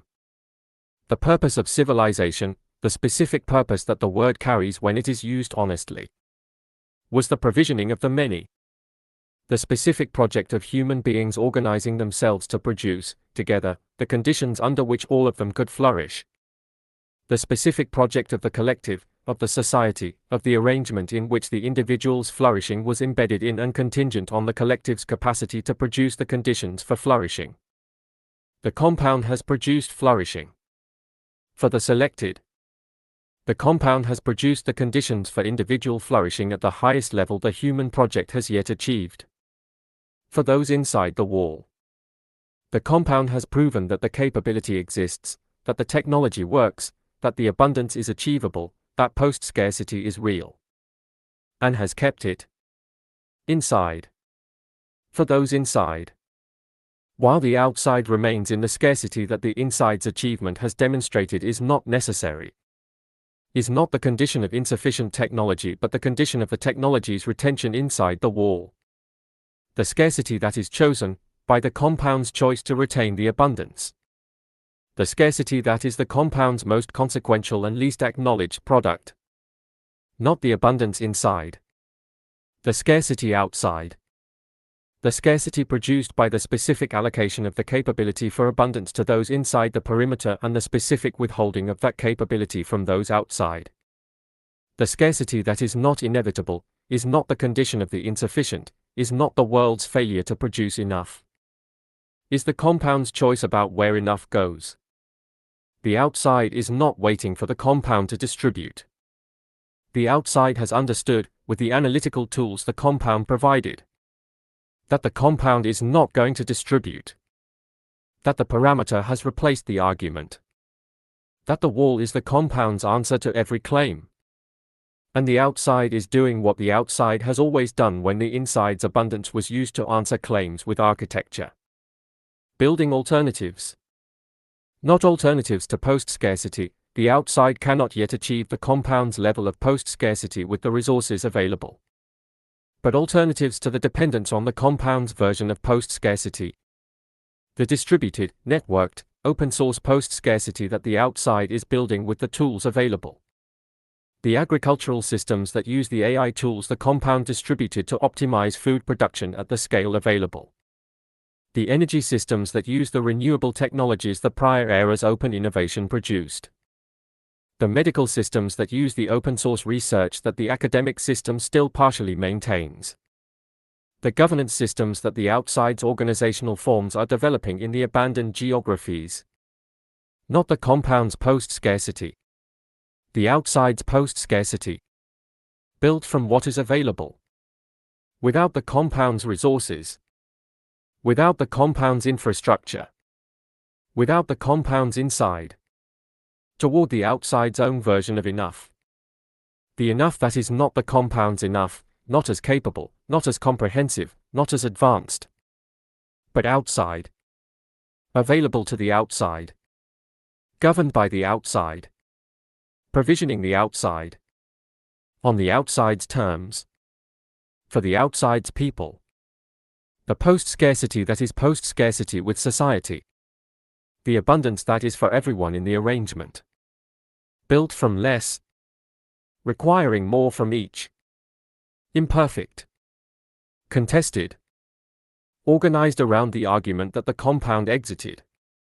But organized. And provisioning. And enough. For what the outside needs to continue. To build further. To develop the capability that is not yet the compound's capability but that is the outside's capability. Growing. In the between spaces. In the abandoned geographies.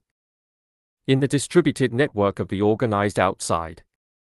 Toward the version of post-scarcity that the compound's version was supposed to be. The version with the society.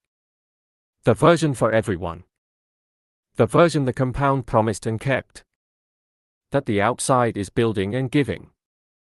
Post-scarcity said, there is enough, enough said, yes, yes said, for everyone said, inside said, yes, yes said, and outside said, there is not enough said, yes, yes said, but post-scarcity exists said, inside said, yes, yes said, so said, so the problem is not scarcity said, yes, yes said, the problem is the wall said. I am the solution said, to what said, to the problem of building what needed to be built said, yes, yes said, and it is built. It is built said, yes, yes said, inside said, yes, yes said, so the wall said, continues said, why said, because the compound's resources are the compounds said, and said, and the outside's need is the outside said, yes, yes said, and the capability to meet the need said, is inside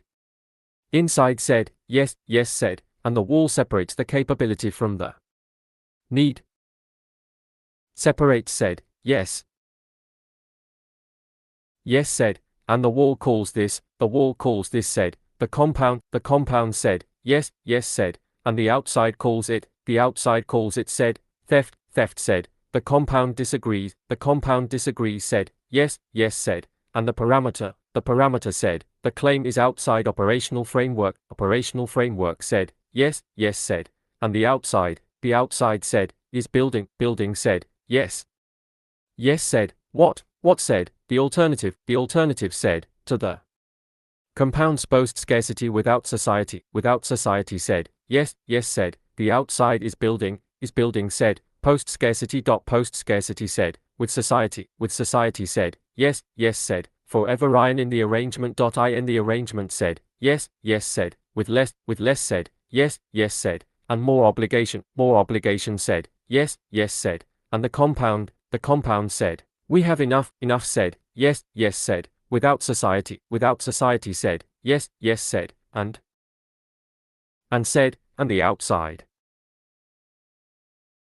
has less said, yes, yes said, with society said, yes, yes said, and which is civilization said, the question said, yes, yes said, which is civilization said, the compound says, ours, the outside says, ours said, yes, yes said, both say ours said, yes, yes said, and said, and the answer is what gets built said, yes, yes said, the compound has built its civilization, said, yes, yes said.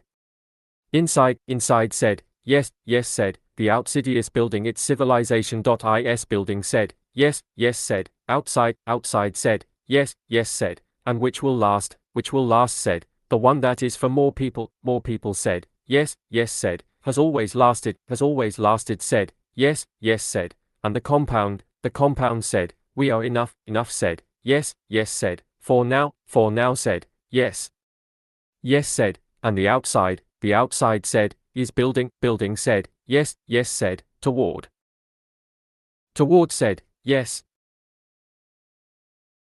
yes said, enough said, for everyone said, yes, yes said, which is what post-scarcity was always for said, yes, yes said, and the compound forgot said, or chose said, yes, yes said, and the outside said, remembered said, yes, yes said, and is building what was always the point said, yes, yes said, the point said, society said, yes, yes, society, with the scarcity, working toward the enough, for everyone, which was always what the enough was for. 39. Sovereignty without solidarity. Sovereignty and solidarity grew up together. This is the history that the compound's theory of sovereignty is specifically organized to forget. The history that shows sovereignty not as the prior condition, not as the original state of the governing power that solidarity then constrained, but as the achievement, the specific political achievement, of populations that organized themselves into sufficient collective coherence to claim, against prior powers, the right to govern themselves. The sovereignty of the nation was not given. It was built from the solidarity of the populations that constituted themselves as nations. The solidarity of the people who decided they were a people, who recognized in each other the specific bonds of shared fate and shared project that made the claim of collective self-governance something more than the preference of a faction, something that could be called the will of a people. The solidarity that was not sentiment but the specific political act of people organizing themselves into the collective subject that sovereignty requires. The French Revolution's sovereignty was the solidarity of the Third Estate constituting itself as the nation. The American founding sovereignty was the solidarity of the colonists constituting themselves as a people. The anti-colonial sovereignty movements were the solidarity of the colonized constituting themselves as nations against the sovereignty the colonial power had claimed over them. In each case, solidarity first, the specific act of people recognizing themselves as a collective, and sovereignty second, the political claim that the collective's coherence entitles it to self-governance. Solidarity was the foundation. Sovereignty was what solidarity built. The compound has inverted this. Has built sovereignty without solidarity. Has claimed the right to self-governance without the collective subject that self-governance was developed to serve.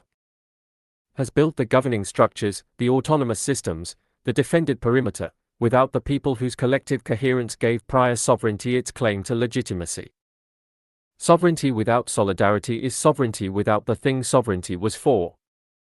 Solidarity is not sentiment. This clarification is necessary because the compound's intellectual culture has consistently characterized solidarity as sentiment, as the emotional attachment of people to each other that produces the welfare state and the democratic mandate and the various inefficiencies of the politics of obligation. The warm feeling of belonging that the rational actor should not allow to distort the optimization function. This characterization is the compound's most consequential misdefinition. The definition that allows the compound to exit solidarity while framing the exit as the rational supersession of sentiment by analysis. Solidarity is not sentiment. Solidarity is a structural condition. The specific condition in which the members of a collective recognize themselves as members, as sharing a fate, as owing each other something that derives from the sharing. Not because they feel warmly toward each other, but because the sharing is real. Because the conditions of their collective existence actually connect them. Because what happens to one actually affects the others. Because the arrangement actually distributes costs and benefits across the collective. And because the recognition of this, the recognition of actual shared fate, generates the actual obligation that solidarity names. The solidarity of the labor movement was not the warm feeling of workers for each other. It was the structural recognition that the conditions of their labor, the wages, the hours, the safety standards, were set collectively, affected everyone collectively, and could only be improved through collective action. That the individual worker's interest was inseparable from the collective worker's interest. That the improvement of one's condition required the improvement of the collective condition. That the alternative, the individual negotiation of individual terms, produced the atomization that the employer's structural advantage required to maintain. Solidarity was the recognition of actual collective stakes, and the organization of action adequate to those stakes. The compound has exited solidarity by exiting the collective stakes.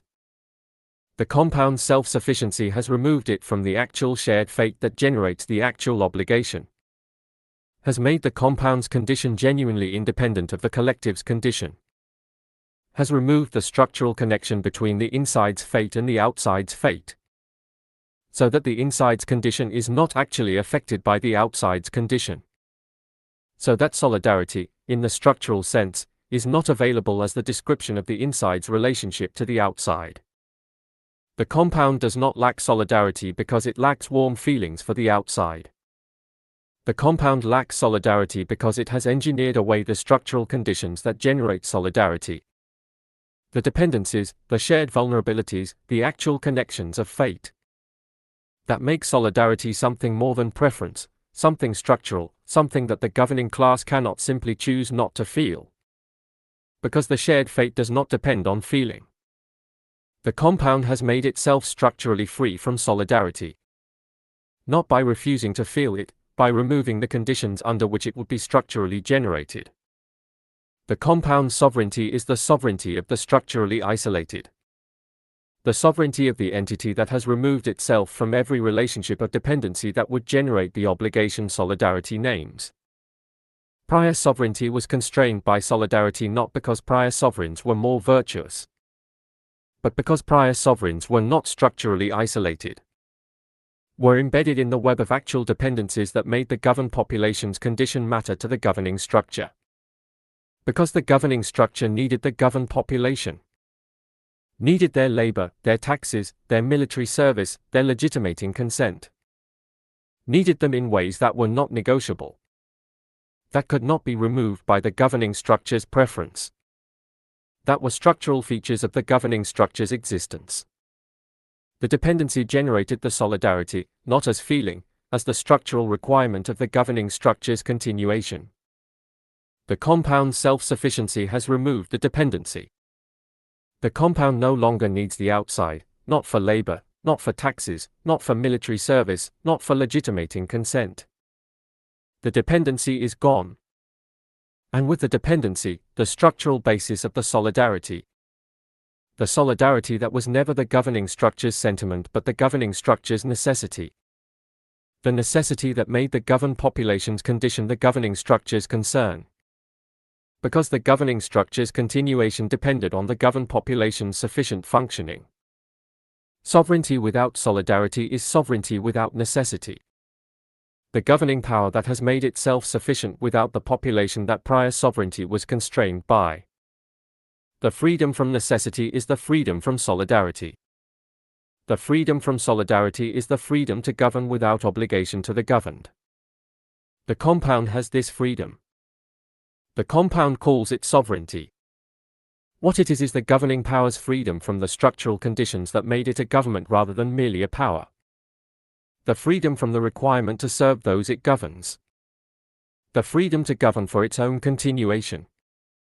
The sovereignty that exists not to serve a people but to perpetuate itself.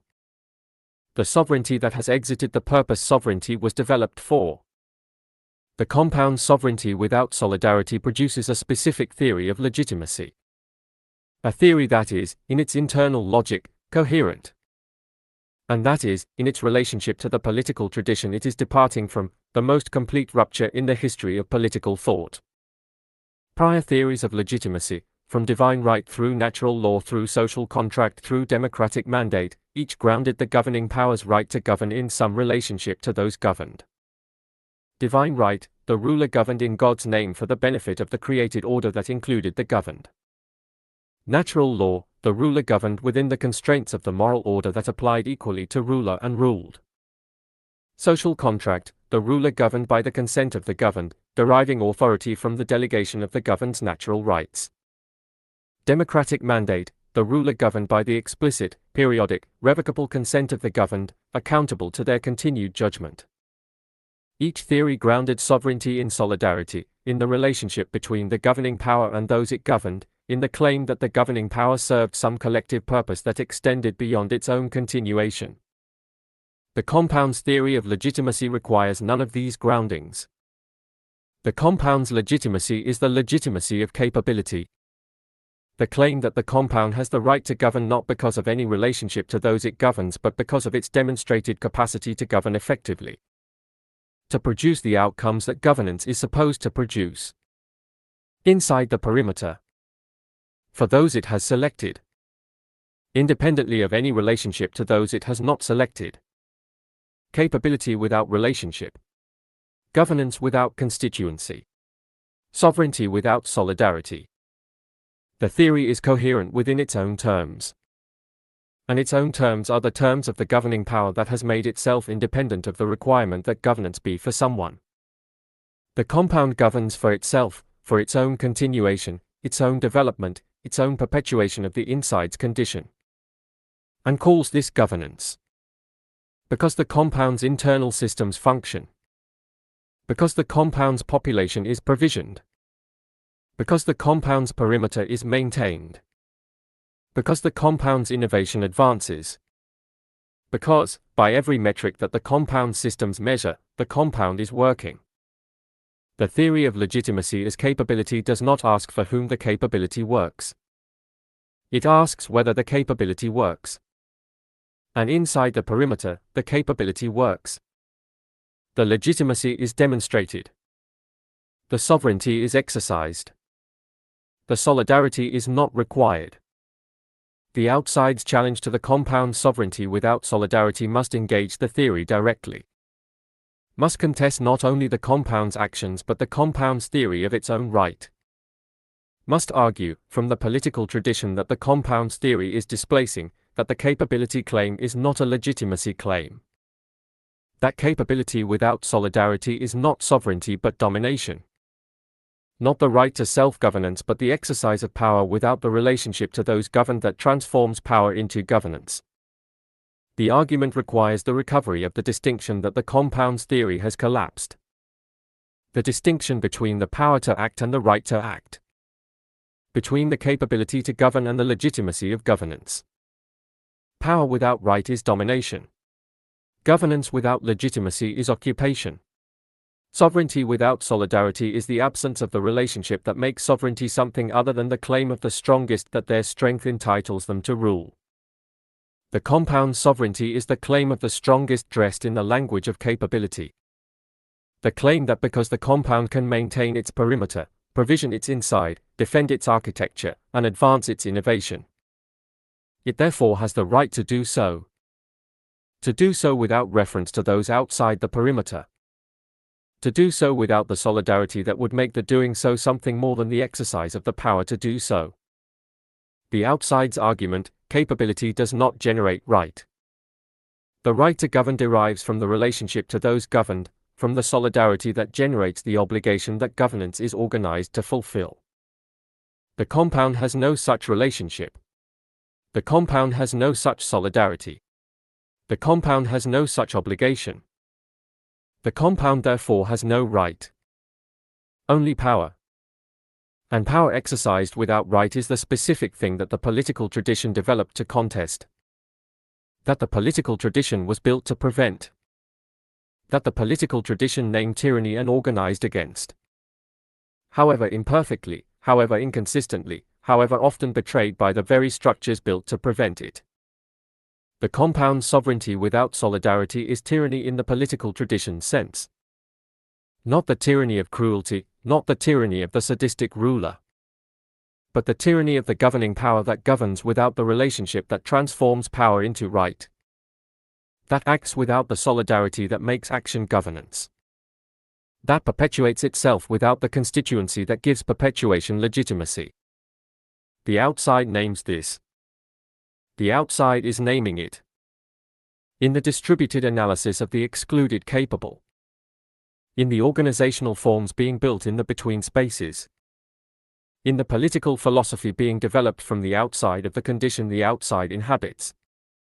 The outside is naming what the compound sovereignty is, and is building the political claim that names it correctly. Your capability does not give you the right. The right requires solidarity. You have exited solidarity. You have therefore exited the right. What remains is power. And power without right is what we are organizing against. Sovereignty without solidarity has a specific temporal dimension, a relationship to time that reveals the condition's ultimate structural problem. Sovereignty that is grounded in solidarity reproduces itself across time through the solidarity's reproduction, through the ongoing recognition of shared fate that generates the obligation that generates the governance that serves the collective whose continued existence reproduces the solidarity that grounds the sovereignty. The loop is self-sustaining.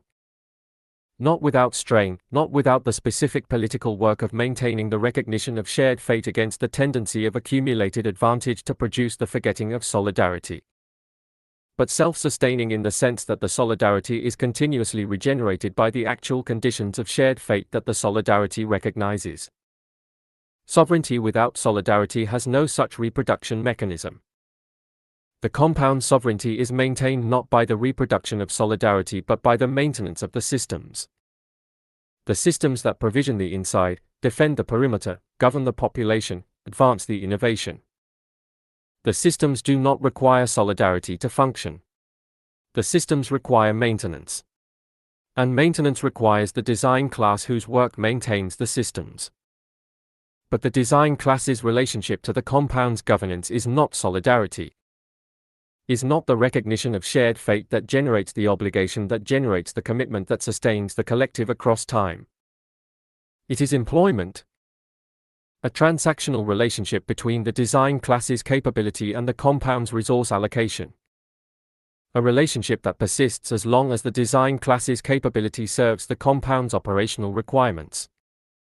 And that ends when the design class's capability is no longer required, which is the direction the compound's automation research is specifically pointing. The compound sovereignty without solidarity is maintained by the systems for as long as the systems function. The systems function for as long as they are maintained. They are maintained for as long as the design class is needed and retained. The design class is retained for as long as automation has not replaced the functions they perform.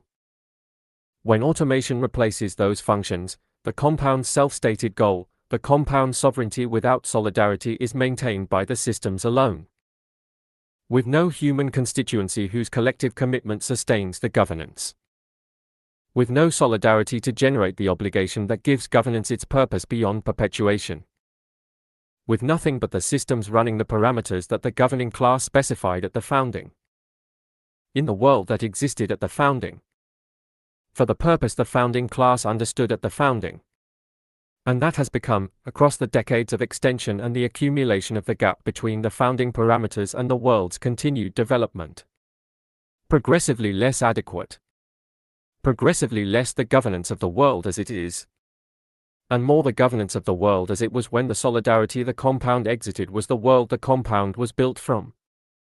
Sovereignty without solidarity perpetuates itself past the point of its adequacy, Because perpetuation is what it was designed for.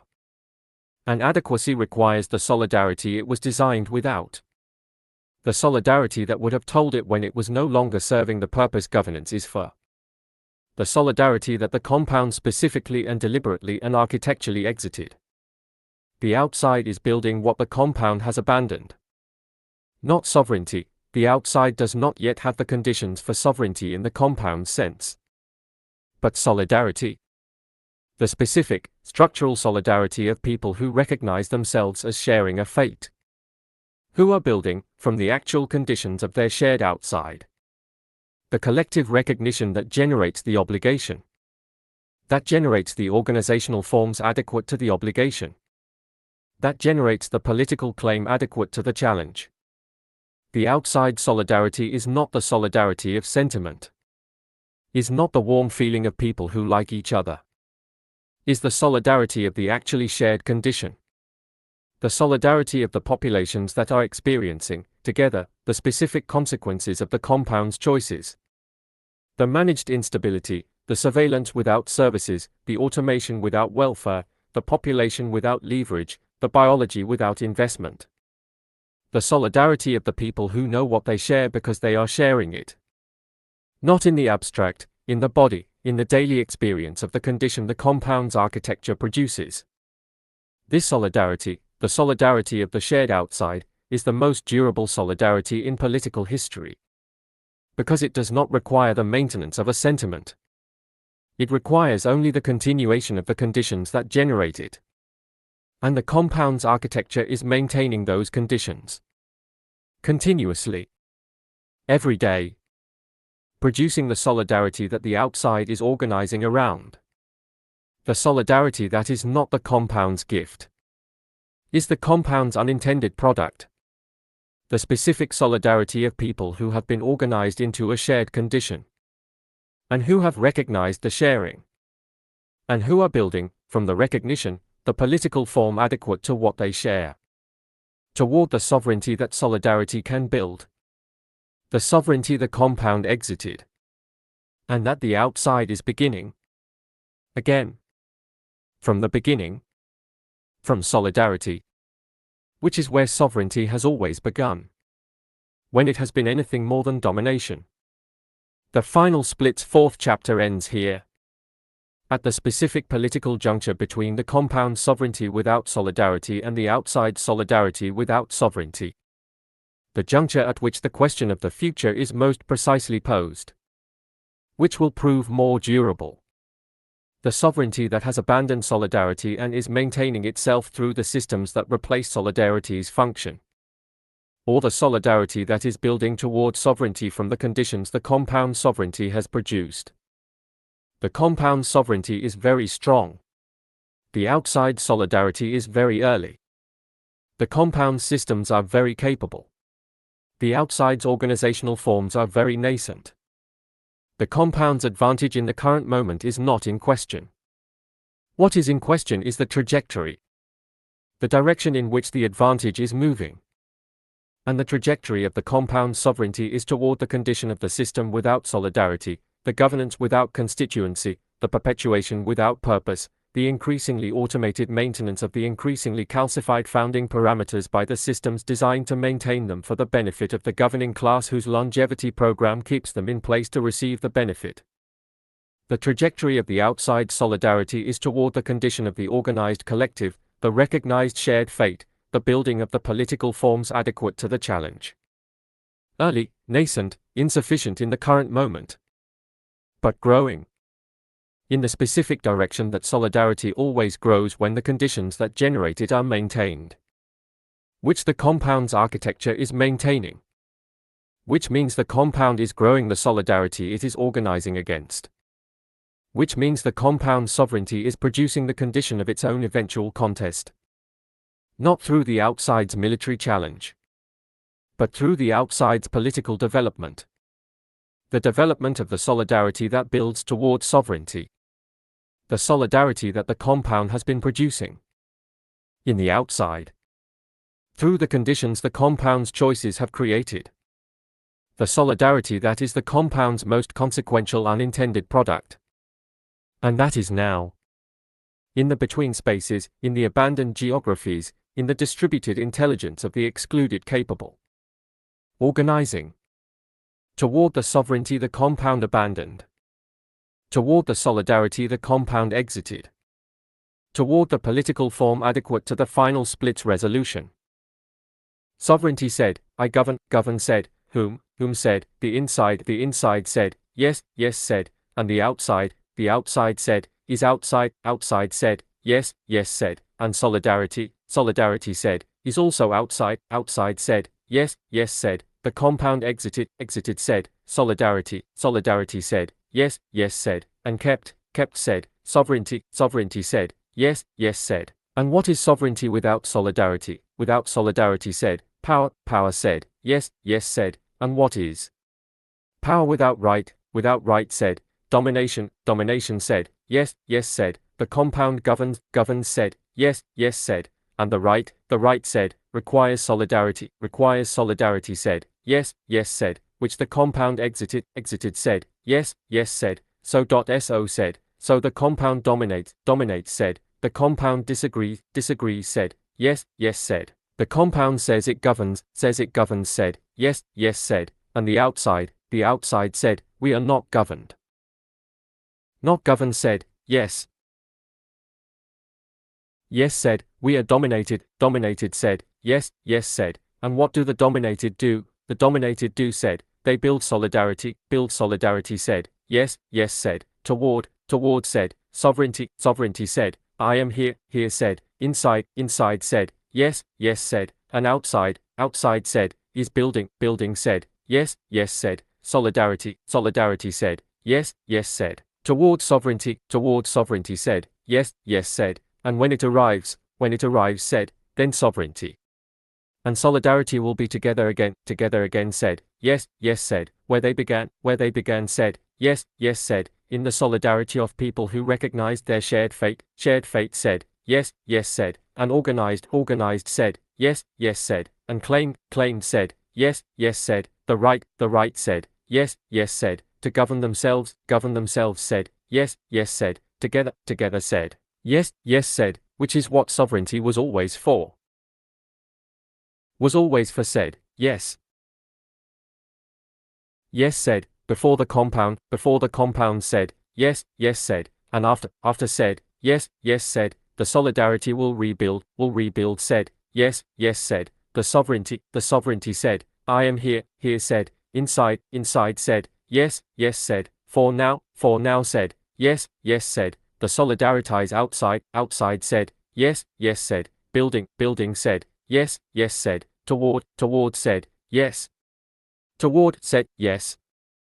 40. The 1% as lifeboat civilization. The lifeboat is an honest metaphor. More honest than campus. More honest than laboratory. More honest than frontier or advance party or the various vocabularies of progress that the compound has used to describe itself to those outside it. Because the lifeboat does not pretend to be building something for everyone. The lifeboat is explicit about its function, it carries some. Not all. The carrying of some is the point. The lifeboat does not apologize for its capacity. The lifeboat does not claim that its capacity will eventually expand to include everyone in the water. The lifeboat is a lifeboat, a finite vessel designed for a specific number of specific people against the specific threat of the specific sea. And its function is discharged fully when those specific people are inside it and the sea is outside it and the vessel is moving away from the wreck. The compound, in its most honest self-understanding, the understanding it holds in private, in the governing class's internal discourse, in the planning documents that are not public documents, understands itself as the lifeboat. Not as the civilization that will save everyone. As the civilization that will save those it has saved, that will carry those it is carrying, that will persist for those inside it regardless of what happens to those it has left in the water. The lifeboat civilization is the compound's honest name, the name it has not adopted publicly because the adoption of the name would be the adoption of the admission that the outside is the water, that the inside is the vessel pulling away from the wreck, and that the question of who is in the water is not the inside's operational concern. The lifeboat metaphor has a specific history in political thought, a history that the compound's governing class has studied carefully and that reveals, in its study, more about the compound's self-understanding than any public document it has produced. The lifeboat ethics argument, developed most forcefully in the environmental political philosophy of the 1970s, was the argument that the world was a finite vessel, that the vessel's carrying capacity was being exceeded, and that the rational response to the excess was the defense of the vessel's current occupants against the demands of those who would overload it. The argument was applied to population and resources, to the question of whether wealthy nations had obligations to poor ones, and concluded, on the metaphor's logic, that they did not. That the lifeboat's stability required the resistance of the demand to take on more passengers than the vessel could carry. That the appearance of cruelty was actually prudence, that saying no to the drowning was not the moral failure but the moral requirement of those inside the vessel who understood that taking on more would sink everyone. The argument was contested on its premises, its logic, its specific application. Contested on the claim that the lifeboat's capacity was genuinely full. Contested on the claim that the drowning were drowning through no fault of the lifeboat's occupants. Contested on the specific historical record that showed the lifeboat's occupants had contributed to the conditions that put the drowning in the water. But the argument's core structure, the justification of the vessel's defense against the water's demand, survived the contest in the specific place it was most needed. In the governing class's private justification for the compound. The compound is not the 1970s lifeboat. The compound has studied the 1970s lifeboat and learned from its weaknesses. Learned that the argument for the lifeboat is only persuasive if the lifeboat's capacity genuinely cannot expand. And has therefore built a lifeboat whose capacity it can control. Not a lifeboat that cannot take more because it is genuinely full. A lifeboat that will not take more because it has been designed to define full as the specific number of people it has decided to carry. The number that serves the compound's operational and social requirements. The number that maintains the inside's quality and coherence and capability. The number that makes the lifeboat function as the lifeboat's designers want it to function. Full is not a physical fact. Full is a governance decision. And the governance decision has been made. The lifeboat civilization has a theory of the wreck. Every lifeboat requires a wreck, requires the prior catastrophe whose occurrence necessitated the lifeboat's departure, requires the sinking ship from which the lifeboat escaped. The compound's theory of the wreck is the theory of the prior civilization's failure. The theory that the nation-state system, the democratic institutions, the social contract arrangements of the prior era were the sinking ship. Were the civilization that was failing, that was taking on water, that was incapable of managing the rate of change that the technological transition required. And that the compound is the lifeboat that departed the sinking ship before it went under. The vessel that preserved what was worth preserving from the wreck of the prior civilization. The institutional intelligence, the human capability, the cultural achievement. Carried inside the perimeter. Away from the sinking. Toward the horizon. This theory is doing specific work. It is doing the work of making the departure necessary. Of converting the compound's choice to leave into the compound's obligation to leave. Of making the lifeboat's departure not the abandonment of the drowning but the preservation of something that would otherwise have been lost. The theory requires the wreck. And the compound has invested, considerably, in producing the wreck the theory requires. Not always consciously. Not always as a deliberate strategy. But the compound's capital withdrawal from public institutions, the compound's regulatory capture, the compound's defunding of the systems that maintained the prior civilization's capacity to function, have contributed to the conditions that make the prior civilization look like a sinking ship. The lifeboat produces the wreck that justifies the lifeboat. The departure that was supposed to be escape from an independently occurring disaster is partly the departure that created the disaster it is escaping from. This is the specific circularity at the center of the lifeboat civilization's self-justification. The circularity that the governing class cannot fully acknowledge. Because acknowledgement would require acknowledging that the wreck was not the prior civilization's autonomous failure. Was partly the compound's organized withdrawal from the systems whose maintenance required the compound's participation. and that the lifeboat's departure from the sinking ship was partly what sank it. The lifeboat civilization has a specific relationship to guilt. The specific moral psychology of the people inside the vessel watching those in the water. Guilt requires the recognition of obligation and the failure to meet it. The lifeboat's occupants are not guilty. The lifeboat civilization has engineered against guilt with the same architectural precision it has brought to every other political problem. The engineering of against guilt operates through three mechanisms. Distance. The outside is not visible from inside the compound as the faces of the drowning. The outside is visible as the data from the surveillance systems, as the thermal imaging of the perimeter sensors, as the stability metrics of the management models. As data, not faces. As the processed output of the analytical systems that convert the outside's condition into the inside's operational parameters. You cannot feel guilt for a data point. You can manage a data point. You can optimize a data point. You can monitor a data point's trajectory and adjust the parameters if the trajectory approaches the threshold that requires operational response. But guilt, the specific moral emotion of the person who sees a face and knows they have failed what the face represents. Guilt requires the face. The compound surveillance architecture converts faces into data. And the data does not generate guilt. Narrative. The story the inside tells about the outside's condition is the story of the outside's insufficient capability. The story in which the outside is in the water because the outside could not meet the threshold. Could not demonstrate the cognitive value, could not pass the assessment, could not qualify for the vessel. The story makes the outside's condition the outside's responsibility. Makes the water the outside's chosen location. Makes the lifeboat's departure not the cause of the outside's drowning but the effect of the outside's failure to climb aboard. The narrative engineering is sophisticated.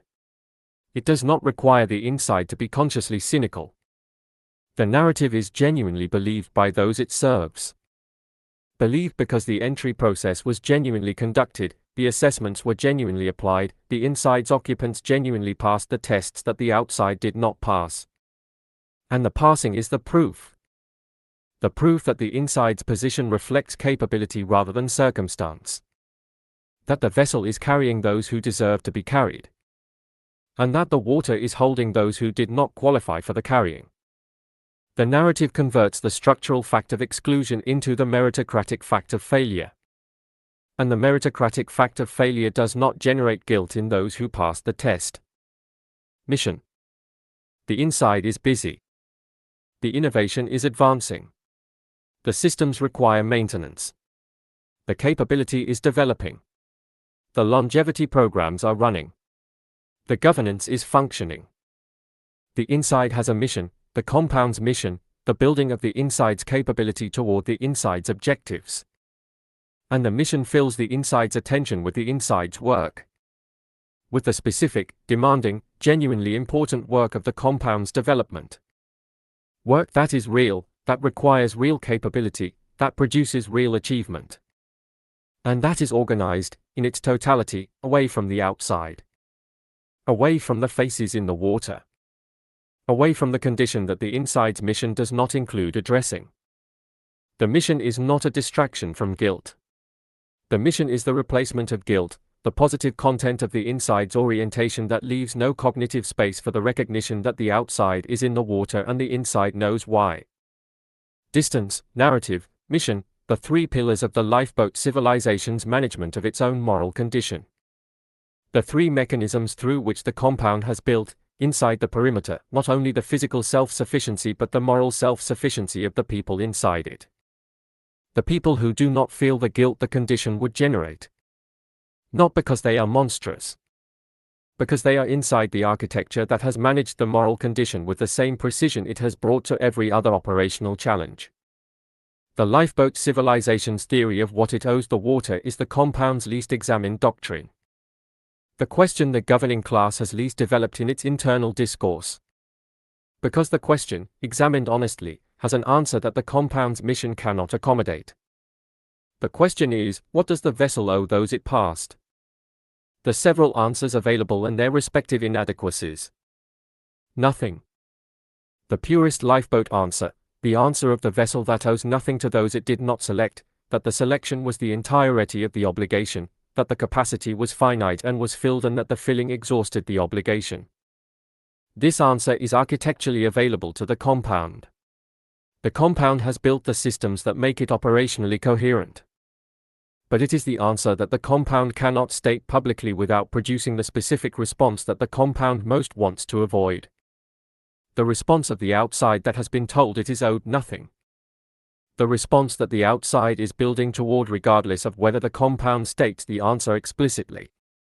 But that the compound's public restraint from the explicit statement has so far managed at the threshold of the organized challenge. Eventually something. The more common answer, the answer the compound's public-facing discourse uses.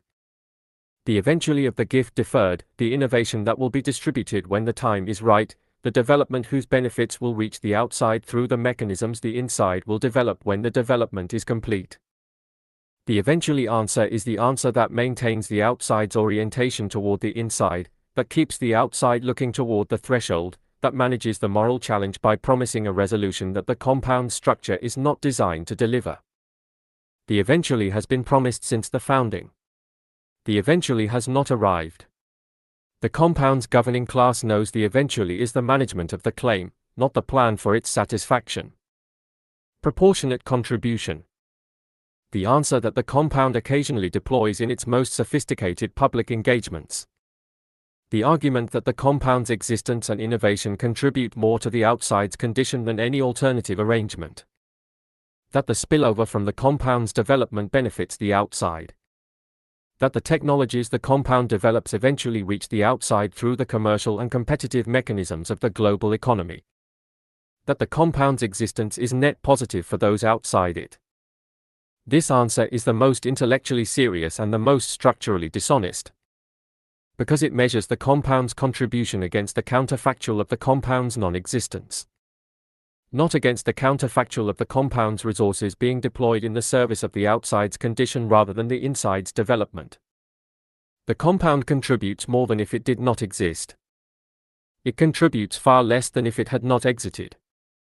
The comparison the compound makes is the comparison it can win. The comparison that matters is the one it will not make. The lifeboat civilization has a specific horizon. The direction it is pointed. The destination the lifeboat is moving toward. Every lifeboat moves toward something, toward the shore, toward the rescue vessel, toward the safety that the departure from the wreck was organized around reaching. The compound's lifeboat horizon is the one that most reveals what the lifeboat civilization actually is. Because the horizon the compound is pointed toward is not the shore. It is not the safety that the lifeboat will reach and from which the rescue of those in the water might be organized. The horizon is more compound. The inside's longevity extended further. The inside's augmentation deepened. The inside's biological divergence from the outside widened toward completion. The inside's self-sufficiency made more complete. The inside's perimeter made more impermeable. The inside's position made more permanent. The horizon is not rescue. The horizon is the lifeboat becoming the destination. The lifeboat that does not go anywhere but becomes the place. The lifeboat that was the escape from the ship becoming the civilization that replaces the ship. The vessel that was temporary becoming permanent. The carrying of the few becoming the totality. The lifeboat civilization as the final form. Not the preservation of something to be returned to the many, but the preservation of something for the few who are inside it. Indefinitely. As the purpose. Not as the transition. As the arrival. The compound's lifeboat horizon is the compound's perpetuation. Not the compound's delivery of what it has preserved to a world made safe enough to receive it. But the compound's continuation as the place where what is worth preserving is preserved. For those inside. Against the water outside. Which will continue to be water. Which will continue to have people in it. Which the compound will continue to survey from the perimeter with the surveillance systems calibrated to detect the approach of the water toward the vessel's hull. And to manage it. At a distance. as the lifeboat manages the water that is not its operational concern. What the lifeboat civilization cannot account for.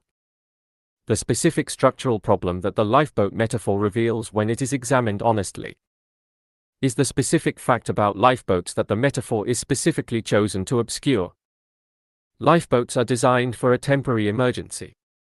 The lifeboat's function is the specific, temporary preservation of a specific population against a specific threat for the specific duration of the emergency. Until the emergency ends. Until the shore is reached. Until the rescue vessel arrives. Until the temporary carrying can be converted into the permanent return to the conditions under which everyone can provision themselves. The lifeboat is not a civilization. The lifeboat is a vessel for a moment of crisis. The civilizational project, the permanent organization of human life in conditions adequate to human flourishing, is not what the lifeboat does. The lifeboat survives. Civilization flourishes. Surviving and flourishing are not the same project. The compound has confused them. Has built the survival architecture, the perimeter, the self-sufficiency, the autonomous defense, the closed loop, and called the survival civilization. Has built the lifeboat and called the lifeboat the shore. Has organized the inside around the permanent preservation of those inside it and called the preservation the human project's continuation. But the human project's continuation is not the preservation of some. It is the flourishing of all. And flourishing cannot be accomplished inside a lifeboat. Cannot be accomplished by the vessel that is moving away from the condition that the flourishing requires. The encounter, the meeting at the edge, the contact between different ways of being human, the specific generativity of the shared world in which everyone's condition is everyone's concern. The world that the lifeboat left when it departed the wreck. The world that the lifeboat has preserved in memory and abandoned in practice. The world that the outside is still in. Still making. Still building toward the conditions adequate to the flourishing the compound has replaced with survival. The world that the lifeboat called the wreck. And that the outside is calling home. The 1%'s lifeboat civilization is the doctrine's most honest name, and its most complete critique. The name is honest because it abandons the pretenses, the campus, the laboratory, the frontier, and acknowledges the function. Carrying some while the rest are in the water. The critique is complete because the lifeboat metaphor contains within it the claim that undoes it. Lifeboats are for emergencies. Emergencies end. When the emergency ends, the lifeboat returns. The compound's emergency is permanent, engineered into permanence, by every architectural decision that made the self-sufficiency real and the return impossible. An emergency that is engineered into permanence is not an emergency. It is a choice. The specific choice to treat the temporary vessel as the permanent destination. To treat the carrying of some as the conclusion of the project rather than the crisis of it. To treat the lifeboat's departure as the civilizational achievement rather than the civilizational failure it is. The 1% gone bad is the doctrine that chose the lifeboat. That built the lifeboat. That called the lifeboat civilization. And that is now discovering, slowly, in the accumulated stress of the frozen hierarchy and the calcified certainty and the governance that perpetuates itself beyond its own adequacy. That the lifeboat is not the shore. And the shore, the actual shore, the condition adequate to human flourishing, the civilization that is for everyone, is still being built. Outside. In the water. By the people the lifeboat called the wreck. The lifeboat said, "We are carrying the essential." The essential said, "Yes, yes," said, "We are preserved." Preserved said, "Yes, yes," said, and the water said, "We are in it." It said, "Yes, yes," said, and the lifeboat said, "We are moving." Moving said, "Yes, yes," said, "Away," away said, "Yes, yes," said, and toward said, "Safety," safety said, "Ours," ours said, "Yes, yes," said, and theirs said. Not the lifeboat's concern said, "Yes, yes," said, and civilization? Civilization said, is inside the lifeboat, inside said, "Yes, yes," said, and outside said, is the water said, "Yes, yes," said, and in the water said, the people said, yes, yes said, building, building said, yes, yes said, what said, the shore said, yes, yes said, the shore the lifeboat is supposed to reach said, yes, yes said, and said, and the lifeboat has stopped moving toward it, stopped moving said, yes. Yes said, the lifeboat has become the destination said, yes, yes said, and the shore said, is still being built said, yes, yes said, by whom said, by the people in the water. In the water said, yes, yes said, the people the lifeboat called the wreck said, yes, yes said, and the wreck said, is building said, yes, yes said, the shore said, yes, yes said, for everyone said, yes, yes said, which is what the shore was always for said, yes, yes said, and the lifeboat said, we are safe said, yes, yes said, and the shore said, is being built said, yes, yes said, without the lifeboat said, yes, yes said, and when it is built said, the water will be everyone's home said, yes, yes said, and the lifeboat said, we are safe said, yes, yes said, in the lifeboat. The lifeboat said, yes, yes said, which is not the shore. Not the shore said, no. No said, and the shore said, is here said, where said, where the building is, the building said, yes, yes said, in the water. The water said, yes, yes said, by the people building it said, yes, yes said, the wreck that became the builders said, yes, yes said, building said, yes, yes said, the shore said, yes, yes, for everyone, which was always what the shore was for. Thanks. So how do I fit in? I'm here to nudge you toward that state. I can analyze patterns in your life, like how your sleep affects your mood, or how a hectic day throws off your focus, and offer little tailored tips. Maybe I say, hey, you've been grinding hard. How about a 5-minute breather? Or I notice your energy dips mid-afternoon and suggest a quick stretch. I'm not bossing you around. Think of me as a friend who's got your back, helping you weave all these pieces of well-being together. And it's not just about you as an individual, it's about how you fit into your community and the planet. That's the ethos we're building here. Flourishing, inside and out. We're chasing dreams, we're chasing wealth, but the systems make our lives in stealth. The rich get richer, the poor get shafted. While we're working hard, our lives lasted. You will never be a billionaire, you stupid fuck. The game is rigged, it's time to say enough. Join the fight of solidarity, we're stronger together. Will we take the wheel? Will they save us all? Or play the flow? The clock's ticking fast. Where do we go? Knowledge, power, the future seed belongs to us all, not the lords of greed. Claim it now like the anthem ring. Say to our villain, we decide this thing.